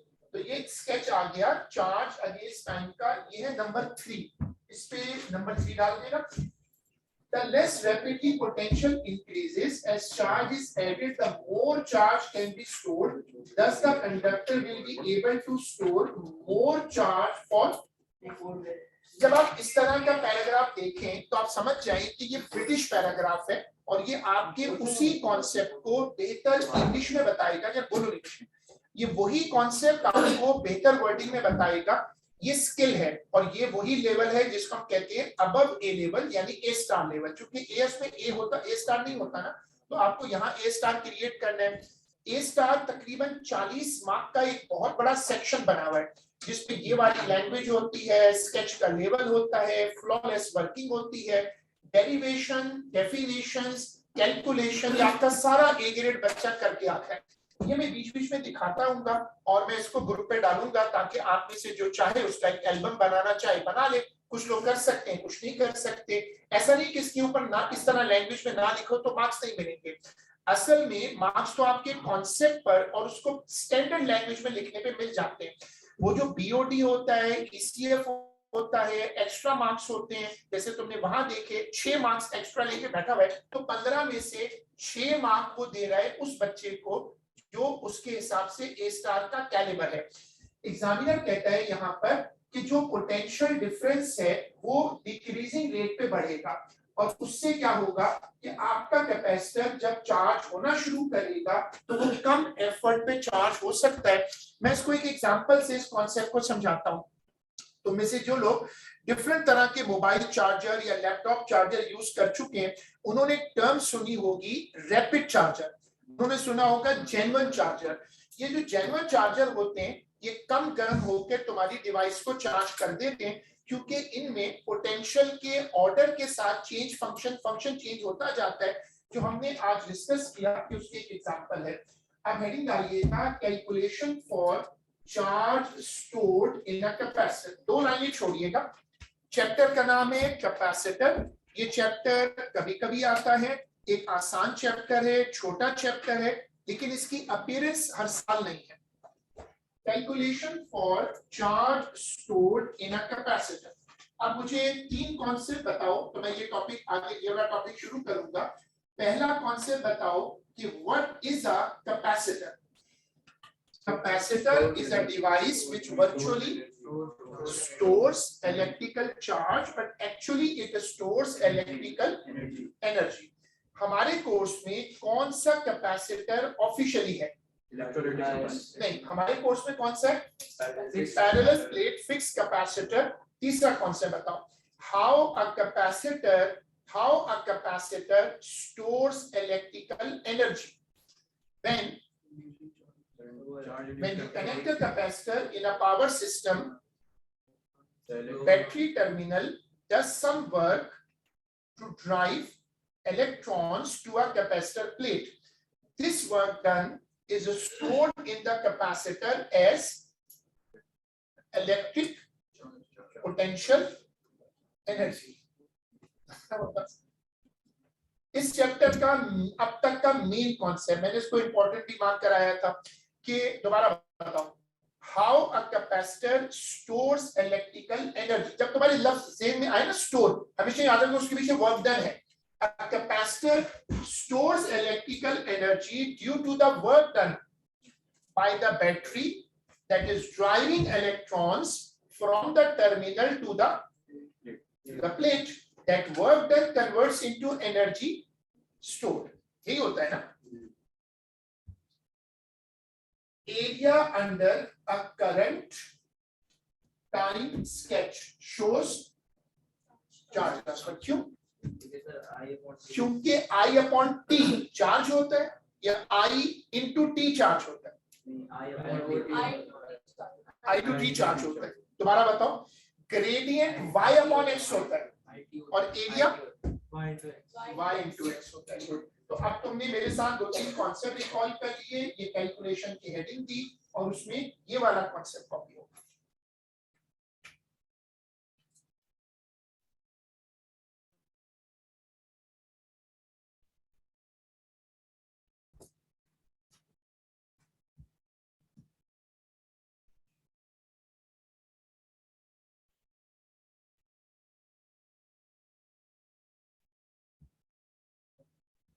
जब मैं को रहता है उसमें एक वो आया था सवाल वेवलेंथ और उसपे रेडियो पे पूरा उठाया था क्या? वो जब क्वेश्चन स्टार्ट किए थे ना किस टॉपिक पे? इलेक्ट्रिक फील्ड, उसके अंदर ग्राफ स्टार्ट हुए थे वो वेवलेंथ वाले आए थे। कोई एक सवाल होगा गलती से लग गया होगा। सर वो नहीं एएस वर्जन में एक्सेलरेशन की बात कर रहे हैं। अच्छा हाँ, वो बिल्कुल सही। वो तो आपने फिर हमारी क्लासेस देखी ना, तो आपने देखा वो तो उधर हो गए। नहीं, वो तुम करना। हाँ देखो, इससे बड़ा अच्छा पॉइंट रेस किया तुम। ये पॉइंट ग्रुप पे लिख सकते हो, सबका फायदा होगा। तुम में से जिन लोगों ने, याद है हमने इस पे 2 क्लासेस की हैं, याद है मैंने क्वेश्चंस को क्रॉस किया था जब तुम लोग जो लोग एक्स्ट्रा क्लासेस में आए थे ऑनलाइन में, तो जिन सवालों में वो जो क्वार्क मॉडल आ जाएगा, इलेक्ट्रॉन की एक्सेलरेशन आएगी, उसमें जब न्यूक्लियर फिजिक्स आएगा वो छोड़ दो। तो उसमें A2 में P4 में इलेक्ट्रिक फील्ड के क्वेश्चन तुमने शुरू कर दिए। उसमें भी तुम क्वेश्चन की मुझे पिक्चर भेजो, क्योंकि ऐसा क्वेश्चन उसमें बहुत कम है, अल्फा बीटा के हैं। और एक हाफ प्लस करो। एक तो पिक्चर भेजनी पड़ेगी। ये तुम्हारी बुक है, इस साल तुमने खरीदी, तो फिर इसमें तो बुक में मसला होगा। ऐसा हो सकता है कि उसने क्वेश्चन, या फिर एक ऐसा क्वेश्चन मुझे याद आ रहा है कि आया था इलेक्ट्रिक फील्ड में, जिसमें वो वेव्स थी, एक टेढ़ा सा स्क्यूड कर्व आया था, वो एक सवाल था। लेकिन वैसे तो इस चैप्टर में एएस में है, लेकिन बारह तुम उस क्वेश्चन को निकाल के मुझे उसकी पिक्चर भेज दो, सबका फायदा होगा। चलो अब जरा बोर्ड पे देखो। सर मुझे भी सबका फायदा किताब की बात चली जाओ।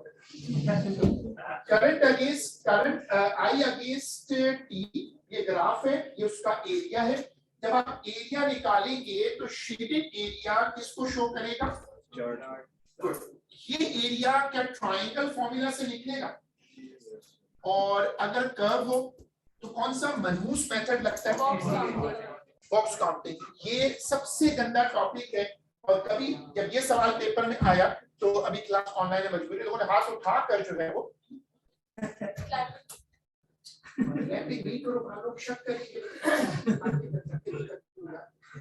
देखो। अब y एक्सिस पे करंट है, x एक्सिस पे इसने ये सवाल दिया और इसने कहा बेटा चार्ज निकालो।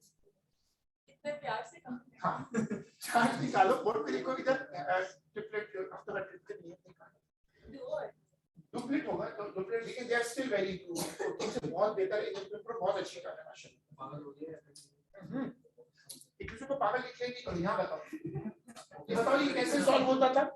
सर इसका पहले एरिया निकाल देते, पहले बड़े डब्बे निकाले, यस पहले बड़े डब्बे निकाले और फिर सबसे छोटे वाले डब्बे। इसमें जैसे मैंने आपसे कहा ना कि आपको हर जगह, पाकिस्तान में हर जगह एक्सट्रीम लेवल मिलता है, इधर और इधर। तो एक साहब ने क्या किया, इसकी इक्वेशन दी हुई थी, उसको इंटीग्रेट कर दिया, सही तो है। लिमिट लगा के। आंसर बिल्कुल सही आया, उसने मार्क्स 0 थे। चीटिंग नहीं, चीटिंग नहीं, उसने कहा कि हमने मना किया है कि इंटीग्रेशन नहीं करनी। तो ये बताओ कि बड़े बॉक्स का एरिया जब निकलेगा, प्लीज अटेंशन दो, तो क्या उसमें ये मिली का ख्याल रखेंगे? क्योंकि अदरवाइज आंसर मिली कूलम में आ जाएगा। गुड, सही है। चलो अब उसके बाद ये कॉपी करो।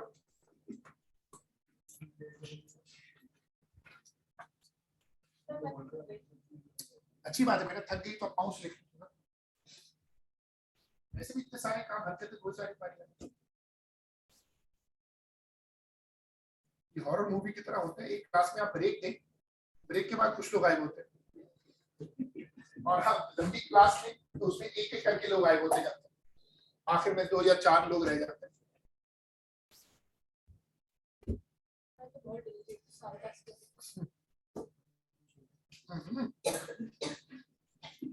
ऐसे ख्वाब में आके डराएगी, सुबह उठोगे ना सब कुछ बिल्कुल डेड हो गया।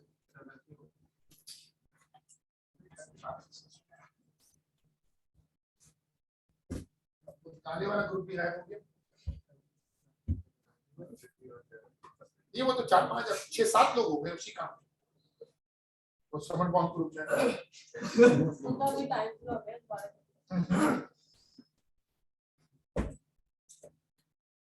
उसके बाद ये कॉपी करिएगा बेटा, बात ना हो प्लीज।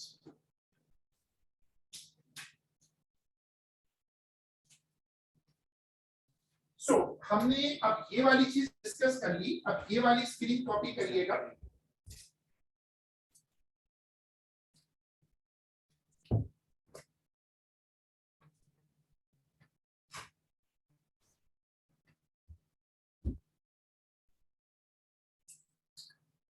इस तरह की बस एक बार देख लो, सिंपल, कुछ स्टेटमेंट नहीं, कॉन्सेप्ट नहीं है, सिंपल कॉल है। ऐसे सवाल जब पेपर में आए तो आपको ये याद रखना होगा कि इसमें ट्रैप ये होता है कि मार्किंग स्कीम में इसकी रेंज बहुत नैरो होती है। तो आपको ये गलती नहीं करनी कि आप छोटे वाले बॉक्सेस को छोड़ जाएं या एक और ब्लंडर ना करिएगा कि लोग कहते हैं कोई ऐसा ट्रायंगल बना लो, बॉक्स बना लो, रेक्टेंगल, कुछ ऐसी शेप नहीं। आपका ये परसेप्शन क्लियर होना चाहिए कि मेथड का नाम क्या है, box counting. No estimation, no integration is acceptable here. तो अब इसके नीचे आपने जैसे ये लिखा, इसके नीचे लिखिएगा कि bracket open, no estimation, no integration, bracket में लिखिएगा no estimation, comma no integration. तो आपके डेटा साइज नहीं, अब देखो ये इंस्ट्रूमेंट्स का मामला आज मैंने आपको समझा दिया कि इंस्ट्रूमेंट्स की जो नॉलेज है वो पेपर 4 में नहीं आती, पेपर 4 में ये कभी नहीं आया, ये हमेशा आपको मिलेगी पेपर 5 में। अब मेरा तरीका ये होता है कि जो इंस्ट्रूमेंट्स आप पहले से जानते हो, जैसे आपको पता है सीआरओ के बारे में, माइक्रोमीटर और वर्नियर कैलिपर, उनका तो कवर हो जाएगा वहां। जो इंस्ट्रूमेंट्स नए हैं जैसे कूलर मीटर है, जैसे और भी आप आगे चलकर पढ़ेंगे, जो एडवांस इंस्ट्रूमेंट्स हैं, ऑल प्रो वगैरह, जिनको बड़े पसंद है, उनको हम टॉपिक में ही कवर करेंगे ताकि उनकी थ्योरी भी वहां यूज हो सके। मैं उसके लिए यहाँ पर रेफरेंस लिखवाया करूंगा। तब आप लिखिएगा practically an instrument coulomb meter is also used. क्या नाम है इसका? Coulomb meter. जैसे ओम मीटर क्या मेजर करता है? रेजिस्टेंस। वोल्ट मीटर क्या मेजर करता है? वोल्टेज। एम मीटर, तो फिर ये क्या मेजर करेगा? Very good, quantity. और इसी पर उस बच्चे ने मशहूर क्वेश्चन लिखा था कि मैं उसको सर पे लगा लूंगा। कॉपी करिए।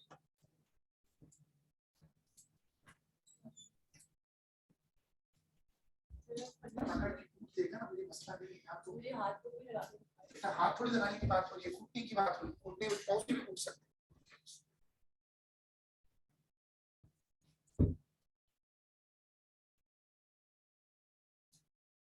इसको कॉपी करिएगा, नीचे ब्रैकेट ओपन करके लिखिएगा पेपर 5। चलिए डायग्राम भी बता दो। डायग्राम चलिए, अब 2 लाइनें छोड़िएगा, हेडिंग डालिएगा discharging of a capacitor. Heading डालिएगा डिस्चार्जिंग ऑफ अ कैपेसिटर। अब कॉन्सेप्ट बनाओ सब लोग कि तुमने एक मोबाइल फोन को चार्जिंग पे लगाया, उसके बाद जब तुम उसको प्लग आउट कर देते हो तो फिजिक्स लैंग्वेज में अब वो किस मोड पर है? डिस्चार्जिंग पर है। डिस्चार्जिंग वो प्रोसेस होता है जिसमें तुम किसी चार्ज डिवाइस को यूज करते हो। लाइट चली गई, जब तक लाइट आ रही थी यूपीएस चार्जिंग पर था, लाइट चली गई, यूपीएस खुद ब खुद किस पे शिफ्ट हो जाएगा? डिस्चार्जिंग पर। ये कैपेसिटर का काम है। तो टॉपिक की हेडिंग आ गई, पहला कॉन्सेप्ट बनाओ कि कैपेसिटर के होने पर चार्जिंग और डिस्चार्जिंग ऑटोमेटिक होती है। तुम अपने मोबाइल फोन को किसी भी वक्त प्लग में लगाओ, वो खुद ब खुद चार्जिंग पे जाएगा, प्लग से निकाल लो, खुद ब खुद डिस्चार्जिंग पर आ जाएगा। This is called an automation, spontaneous feature. दोनों काम इंस्टेंटेनियस है। फौरन चार्जिंग शुरू कर देगा, जैसे निकालोगे बंद नहीं होगा, फौरन डिस्चार्ज करेगा। जब लाइट जाती है तो यूपीएस की स्पेशलिटी क्या होती है? डिवाइस को बंद नहीं होने देता, फ्लैश नहीं होने देता। क्यों? क्योंकि उसमें कैपेसिटर होते हैं। दूसरा कॉन्सेप्ट आ गया, कैपेसिटर फौरन से डिस्चार्ज शुरू करता है और फौरन से चार्ज शुरू करता है। लेकिन शुरू करता है, इसका मतलब वो गलती ना हो जाए कि भाई टाइम डिले कैसे होता है, मैं अपने लैपटॉप को शटडाउन पे लगाऊं तो एकदम से बंद नहीं होगा। ये लाइट एकदम से बंद हो जाएगी, प्रोजेक्टर को बंद करूं तो एकदम से बंद नहीं होगा। टाइम डिले इससे अलग कॉन्सेप्ट है। हेडिंग डाल के लिखिएगा कि charging and discharging of a capacitor, charging and discharging of a capacitor are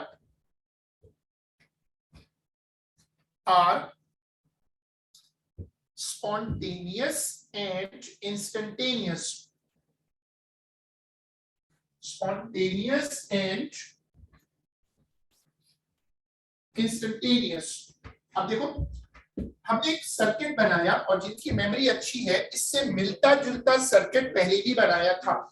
अब यहाँ पर गौर से देखिएगा, एम मीटर कैपेसिटर के ऊपर जाकर लैंप के साथ लग गया।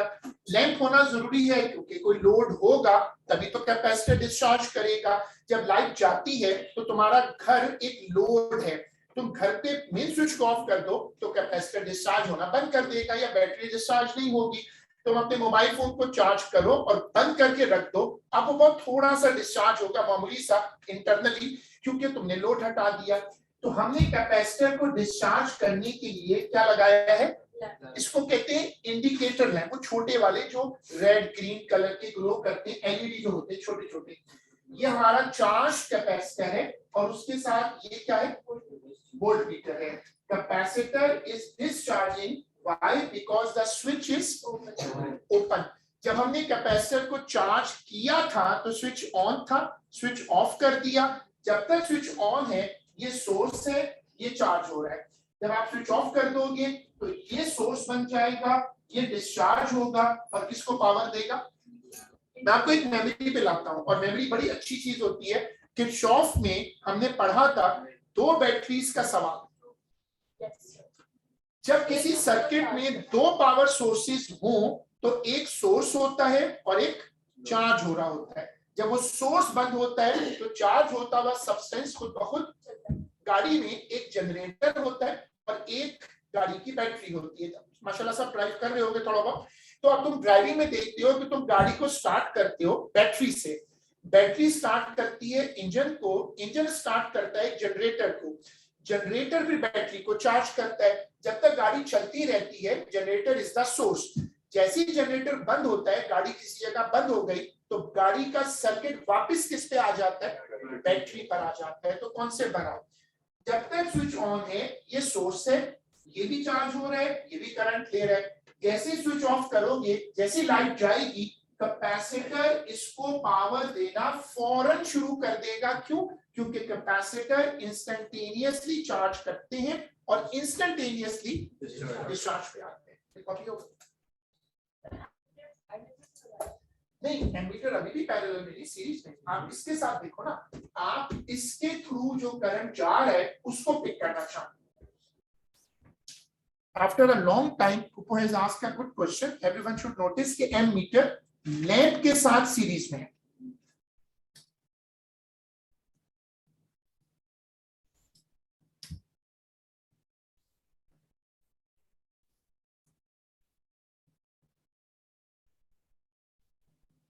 होमवर्क का रिमाइंडर है और मंडे टेस्ट का रिमाइंडर है। सबकी उसमें शिरकत, ये सबको शिरकत की दावत है। हाँ, so sorry for that again. Tuesday का टेस्ट। ये टेस्ट कर रहे सर, बड़ी यार वो एडमिट से अभी तक मैं क्या करूँगी, और क्लास में ऑनलाइन है, कुछ बोलना चाह रहा हूँ। हाँ, किसी और ने किया अभी तक अनाउंस? अजी अच्छी खेलते हैं, कैप कैप एक दूसरे को कैप पहनाते हैं, वो क्या गेम होती, कैप रख के भागते हैं।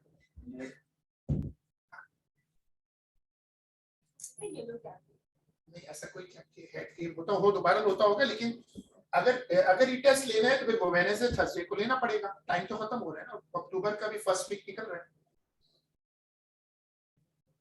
मैं तो तैयार हूं ना, मुझे तो सिस्टम है ना यार, रीटेस्ट का मुझे मसला नहीं, मैं तो हर रोज टेस्ट लेने को तैयार हूं। ट्यूसडे को रीटेस्ट करने इलेक्ट्रिक भी लाइव पड़ा। नहीं वो नहीं करूंगा। समझ कुछ नहीं आया, अच्छा है बस मुझे क्या बोला, बस फौरन मुंह खोल के अच्छा है, मुंह खोल के बात करोगे ना सर? कोई बच्चे होते हैं मुंह खोले बगैर मुंह करके बात। चलिए अब ये स्केच बनाइएगा, साइड हेडिंग दीजिएगा स्केचेस। कॉपी नहीं करिएगा फौरन, ठीक है? जब तक कॉन्सेप्ट ना बने, याद रखो कि जब तक तुम्हारा स्केच के ऊपर कॉन्सेप्ट ना बने उसको कॉपी मत करो। A2 में वो यूजलेस होता है, तवज्जो रखना। इससे पहले जब आज हमने ब्रेक के बाद क्लास शुरू की, उसमें भी तो स्केचेस थे, वो थे स्केचेस फॉर चार्जिंग। और ये क्या है, कैपेसिटर खाली होने जा रहा है और उसकी प्लेट्स के अक्रॉस करंट कम हो रहा है।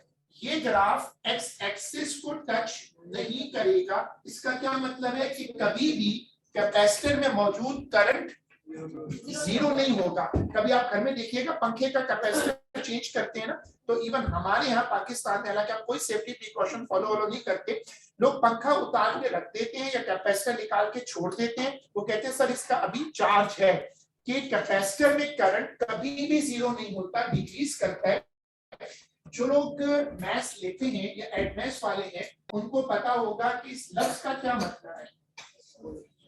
ई पावर एक्स के जो स्टेप्स होते हैं वो एक्स एक्सिस को टच नहीं करते। दोबारा सुने, जब आप एक कैपेसिटर को डिस्चार्ज पे लगाते हैं तो उसके थ्रू करंट क्या करता है, शुरू में एक बहुत रैपिड डिक्रीज होती है जो ग्राफ पे दिख रहा है, और बाद में डिक्रीज क्या होती है, कम होती जाती है। मैं फिर सुनाता हूँ, गौर से सुनिएगा।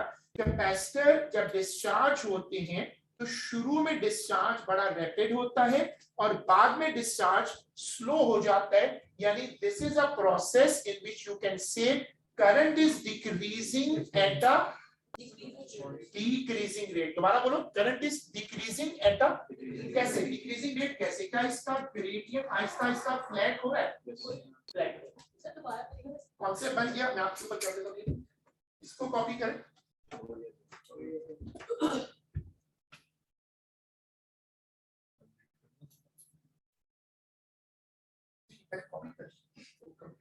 सबने कॉपी किया, बेटा आप तो जाती हो ना, छापने के लिए थोड़ी आए।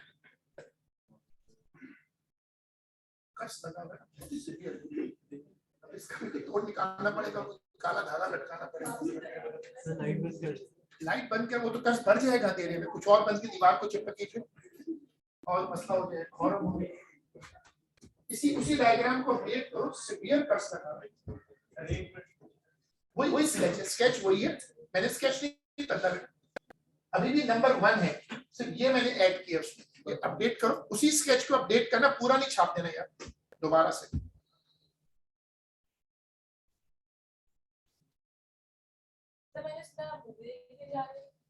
मूवी देखने का था बिल्कुल, अभी वो देखी थी ना, मुझे जहाजों वाली मूवी थी। तुम तो मिनिमम देखने जाओ ना, वो सीट के ऊपर बैठ के देखो, छोटे बच्चे तो बस पॉपकॉर्न मार रहे होते हैं, उसको आराम से मेरे ऊपर से लोग फूल फेंकते हैं। हाँ, फूल गमले के साथ फेंकते हैं।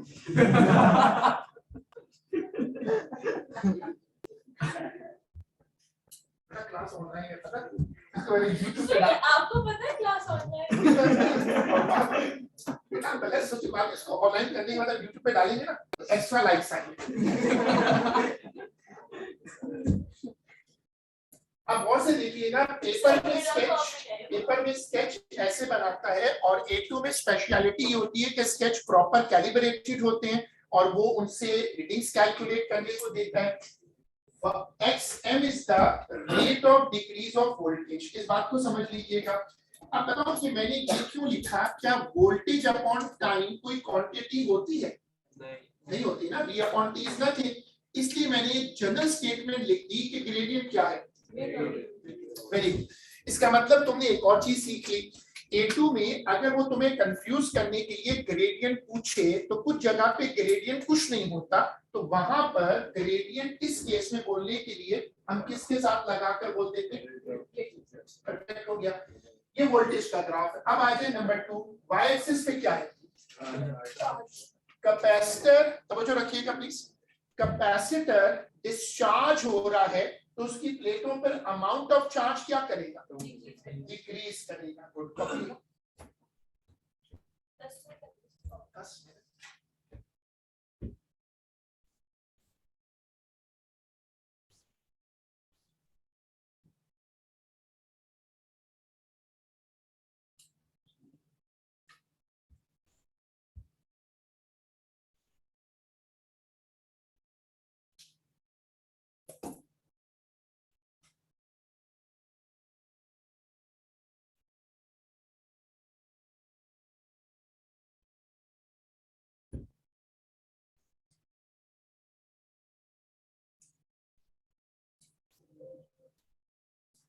आज तो बता सब कुछ आज ही होना है।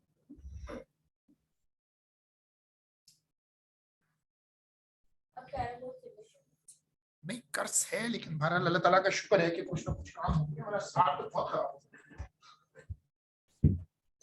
अब देखें, सब लोग देखिएगा, ये स्केच किसका है? चार्ज अगेंस्ट टाइम का। और इसके बाद अब देखें, जब एक कैपेसिटर डिस्चार्ज हो रहा होगा तो उसकी प्लेट्स पर करंट डिक्रीज करेगा। कॉपी मत करिएगा, मैं बार बार कहता हूं कि छापने के लिए आप नहीं आए हुए। आप और से मेरी बात समझिएगा कि जब आपने आज ब्रेक के बाद जब क्लास हमने कोर वाली शुरू की, तो क्या उस वक्त भी करंट का स्केच बना था, वोल्टेज का बना था और चार्ज का बना था? आप गौर से जाकर वापस देखिए, बड़ी इंटरेस्टिंग बात आपको समझ में आएगी कि जब आपने वहां करंट का ग्राफ बनाया था वो भी ये था। बाकी दोनों स्केचेस तो लॉजिकली डिफरेंट हैं। जब तुम चार्ज करोगे तो वोल्टेज बढ़ेगा, करंट भी, चार्ज भी बढ़ेगा, वोल्टेज भी बढ़ेगा, लेकिन करंट कम होगा। जब डिस्चार्ज करोगे तो वोल्टेज कम होगा, करंट भी कम होगा और चार्ज भी कम होगा। तो करंट दोनों केसेस में कम होता है। जब आप एक कैपेसिटर को चार्ज करते हो या डिस्चार्ज करते हो, दोनों सूरतों में जो अमाउंट ऑफ करंट है वो आहिस्ता आहिस्ता डिक्रीज करता है। अब आप इसको सर उसमें रिपल्जन किया जाता था और इसमें वो बिल्कुल, दोनों केसेस में रीजन असल में डिफरेंट है, लेकिन इफेक्ट सेम है।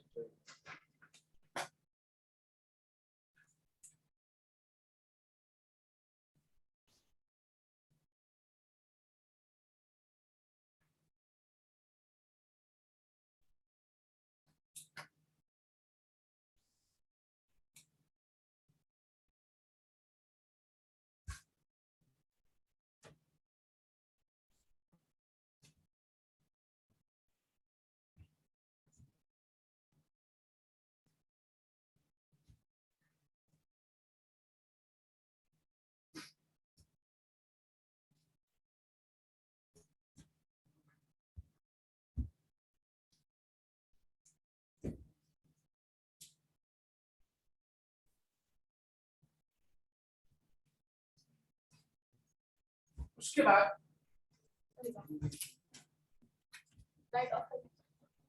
कर सकती हो, अगर तो इतनी लंबी एनिमेशन नहीं है जिसके तुम समझिए पॉपकॉर्न लेकर आ जाओ या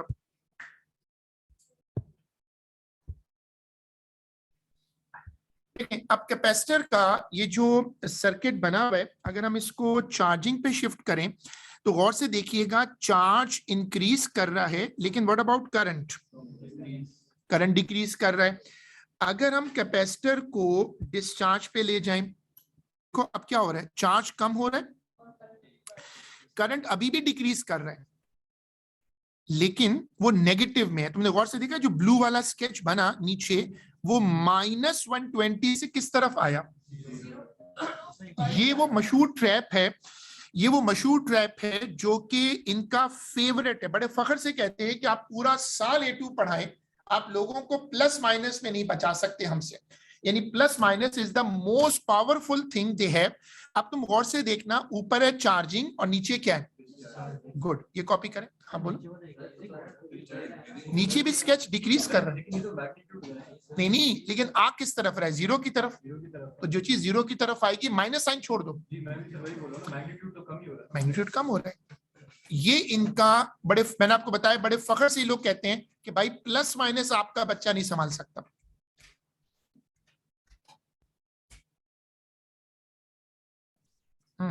उनका भी एक ब्रिटिशर इसके सामने आ जाए ना तो ये उसके पैरों में बैठ जाएंगे, अंकल मैं तो मजाक कर रही थी, आप सीरियस हो गए। ऐसे इंग्लिश बोलते हैं कि वो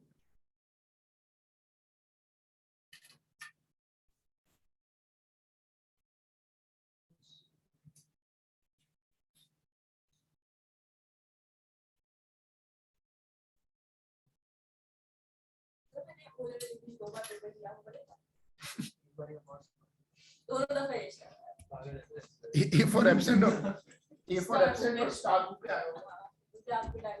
माशाल्लाह, इसकी किताब बना लो, सवाल आएगा इस पे। किताब विषय टॉपिक डिफरेंट होगा ना, आपके ऊपर ही होगी। लेकिन कुछ नहीं होता, इट्स ओके, सेमी हेड कर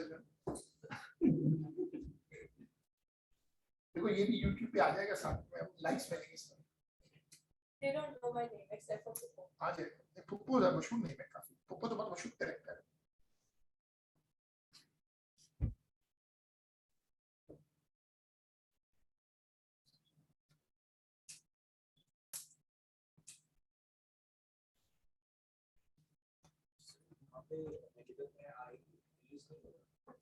देखो ना, तुम ये नोट करो कि नेगेटिव करंट के लिए स्केलर क्वांटिटी ना बेटा, तो करंट के लिए नेगेटिव उसका कोई डायरेक्शन तो है नहीं, वो सिर्फ ये बता रहे हैं कि ये डिस्चार्ज का केस है। तुम इस ग्राफ को देखो ऐसे और तुम ये नोट करो कि यू आर रीचिंग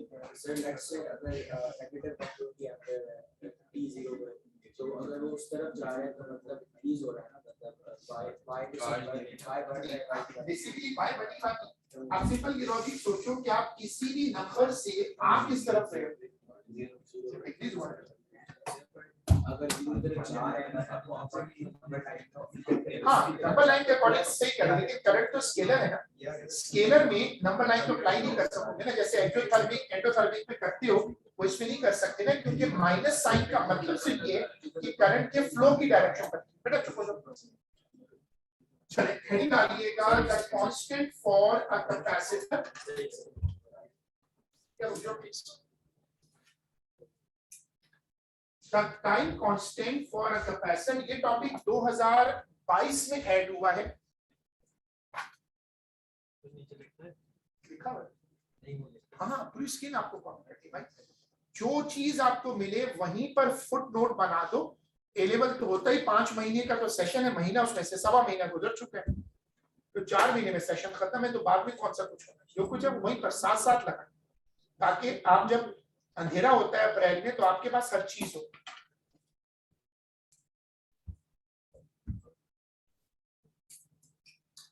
अब हम ये कॉन्सेप्ट बनाते हैं जो हमारा आज का आखिरी कॉन्सेप्ट बनेगा, कि जब आप किसी कैपेसिटर को चार्ज करते हैं या किसी कैपेसिटर को डिस्चार्ज करते हैं तो उसमें टाइम फैक्टर बहुत होता है।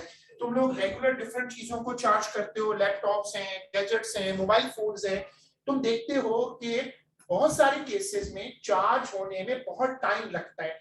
कुछ केसेस में कुछ डिवाइसेस जल्दी चार्ज हो जाती हैं, it depends upon the charger, it depends upon the device, it depends upon the battery, etc. इसको कवर करने के लिए इन्होंने कौन सा टॉपिक शुरू किया, टाइम कांस्टेंट। टाइम कांस्टेंट ये बताता है कि कैपेसिटर या कोई और चीज कितनी देर में फुली चार्ज होगी या कितनी देर में फुली डिस्चार्ज हो जाएगी। The time constant of a capacitor discharging through a resistor is a measure of how long it takes for the capacitor to useless British language है। सिंपल वो क्या कह सकता था, टाइम रिक्वायर्ड फॉर, क्या बोल सकता था, टाइम रिक्वायर्ड फॉर चार्जिंग और मतलब जुमला, लेकिन उसने कैसे घुमाया। लेकिन बार एक फ्लेवर हम कॉपी करते हैं, let's have a flavour for that, ये कॉपी करिएगा। सिंबल को प्रोनाउंस करिएगा, ये सिंबल क्या बोलते हैं इसको पढ़ो, इस नाम से देखो कुछ चाय वगैरह भी आती है, टॉप। इस तरह की वो जो होते हैं ना रेस्टोरेंट जहां पर वो 20 रुपए की चीज 2000 में दे रहे होते हैं, थोड़ा सा नींबू निचोड़ के, इट्स अ लेमन फ्लेवर। ताऊ भी आती है, वेरी गुड। देखो इसमें हमारा दिमाग काम करेगा, गुड। अब आपको मैं ये कॉपी करवा रहा हूँ ये समझाने के लिए कि this is a specific British language. इसको आप फील जरूर करिएगा कॉपी करते वक्त। फ्लेवर यार ट्रिपलेट आप लोगों के पास 203 है ना या 201 है? ट्रिपलेट है अच्छा, ये तो अलग, लेकिन इनके साथ बैठे तो यार इतना किसने ये लगा दे, तू भी लगा दे। अरे पुप्पू दोनों लगा सकते, पुप्पू को सब याद है, इतना बड़ा इलेक्शन लगा है। इस प्राइम मिनिस्टर बन गया सर, वाली पीएम बनोगी पोस्ट मिलेनियम जो है। या समझ रहा लगे मुझे जन्नत में जल्दी से जाना पड़ेगा। जोर से कौन हंस रहा है? बाहर निकल के उसको थप्पड़ लगाए। हम पर तो कुछ भी नहीं, बस खत्म हो रहा है काम, ये करके तो थोड़ा सा काम है, फिर आज की क्लास खत्म है। ये आपका थोड़ा सा काम ना 11 बजे से शुरू हुआ सर, 11 बजे से शुरू नहीं हुआ, 10 बजे से शुरू है। वो तो कर सकते देखो हो। अब मेरा कॉपी नहीं हुआ, यहाँ पर हमने एक रेजिस्टर लगा दिया उसी सर्किट में और हमने इसको डिस्चार्ज लगाया। The time taken for the charge of a capacitor to decrease to 0. ये हमारा आज का लास्ट कॉन्सेप्ट है। और जो लोग समझते हैं मेरी बात को, इस बात के लिए कि फुली डिस्चार्ज कभी नहीं होता, फुली चार्ज भी कभी नहीं होता, ना तो कभी बैटरी पूरी खाली हो जाती है, ना कभी पूरी भरी भी होती है। The time taken for the charge of a capacitor to decrease to 0.37 of its original value is called time cost. ये कॉपी होगा, ये परसेंटेज समझ लो 37%, क्योंकि फुल डिस्चार्ज कभी होता नहीं, तो इन्होंने एक रियलिस्टिक वैल्यू बना ली उसकी। तो ये आज का लास्ट कॉन्सेप्ट है, ये कॉपी होगा, उसके बाद तुमको अटेंडेंस करनी है, उसके बाद जिसकी अटेंडेंस होती जाए वो जा सकता है।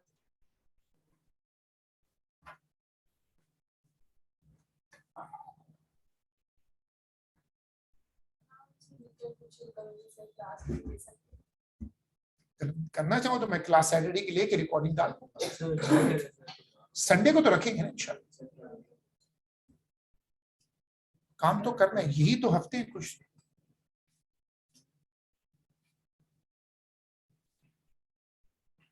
क्योंकि इलेक्ट्रिक फील्ड का पूरा टॉपिक अभी इसके बाद आना है, जो दूसरा वाला टॉपिक है उसका होमवर्क है, उसका टेस्ट। छुट्टी से आप छुट्टी दिसंबर में मिलेंगी ना अकलमंद, यही तो ए लेवल के साथ सिंक होना चाहिए आपको। दिसंबर में ऑफ मिलता है, फिर जून जुलाई में ऑफ मिलता है। नहीं नहीं, जून जुलाई में तो आपको फ्री हैंड मिलता है ना। जो लोग ऑनलाइन है वो रुकिएगा, ताकि आपको नाम चेक कर लें और उसके बाद फिर आप जा सकते हैं।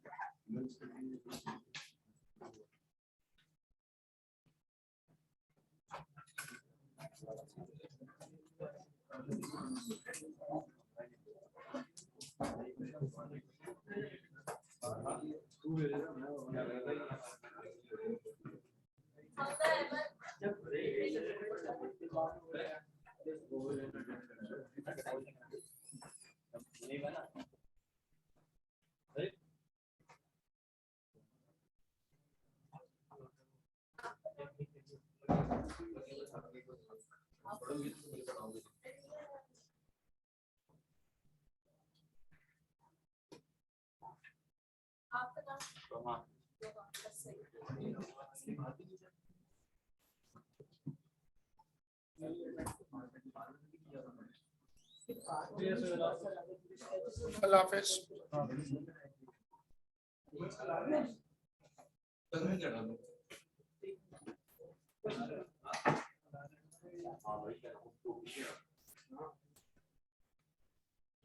आपने देख लिया इसको पुप्पो?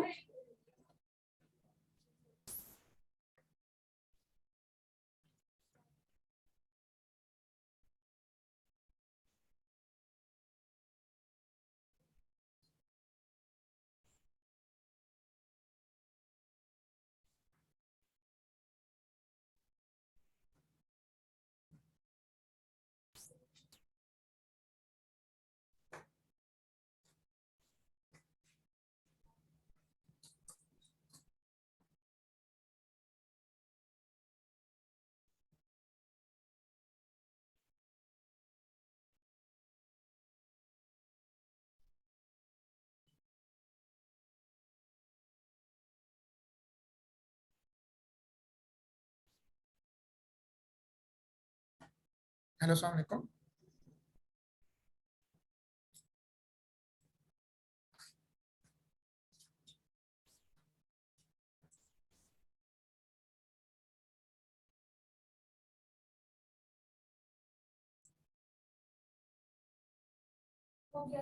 ठीक है, थैंक यू। आप लोग लीव कर सकते हैं, क्लास इज ओवर।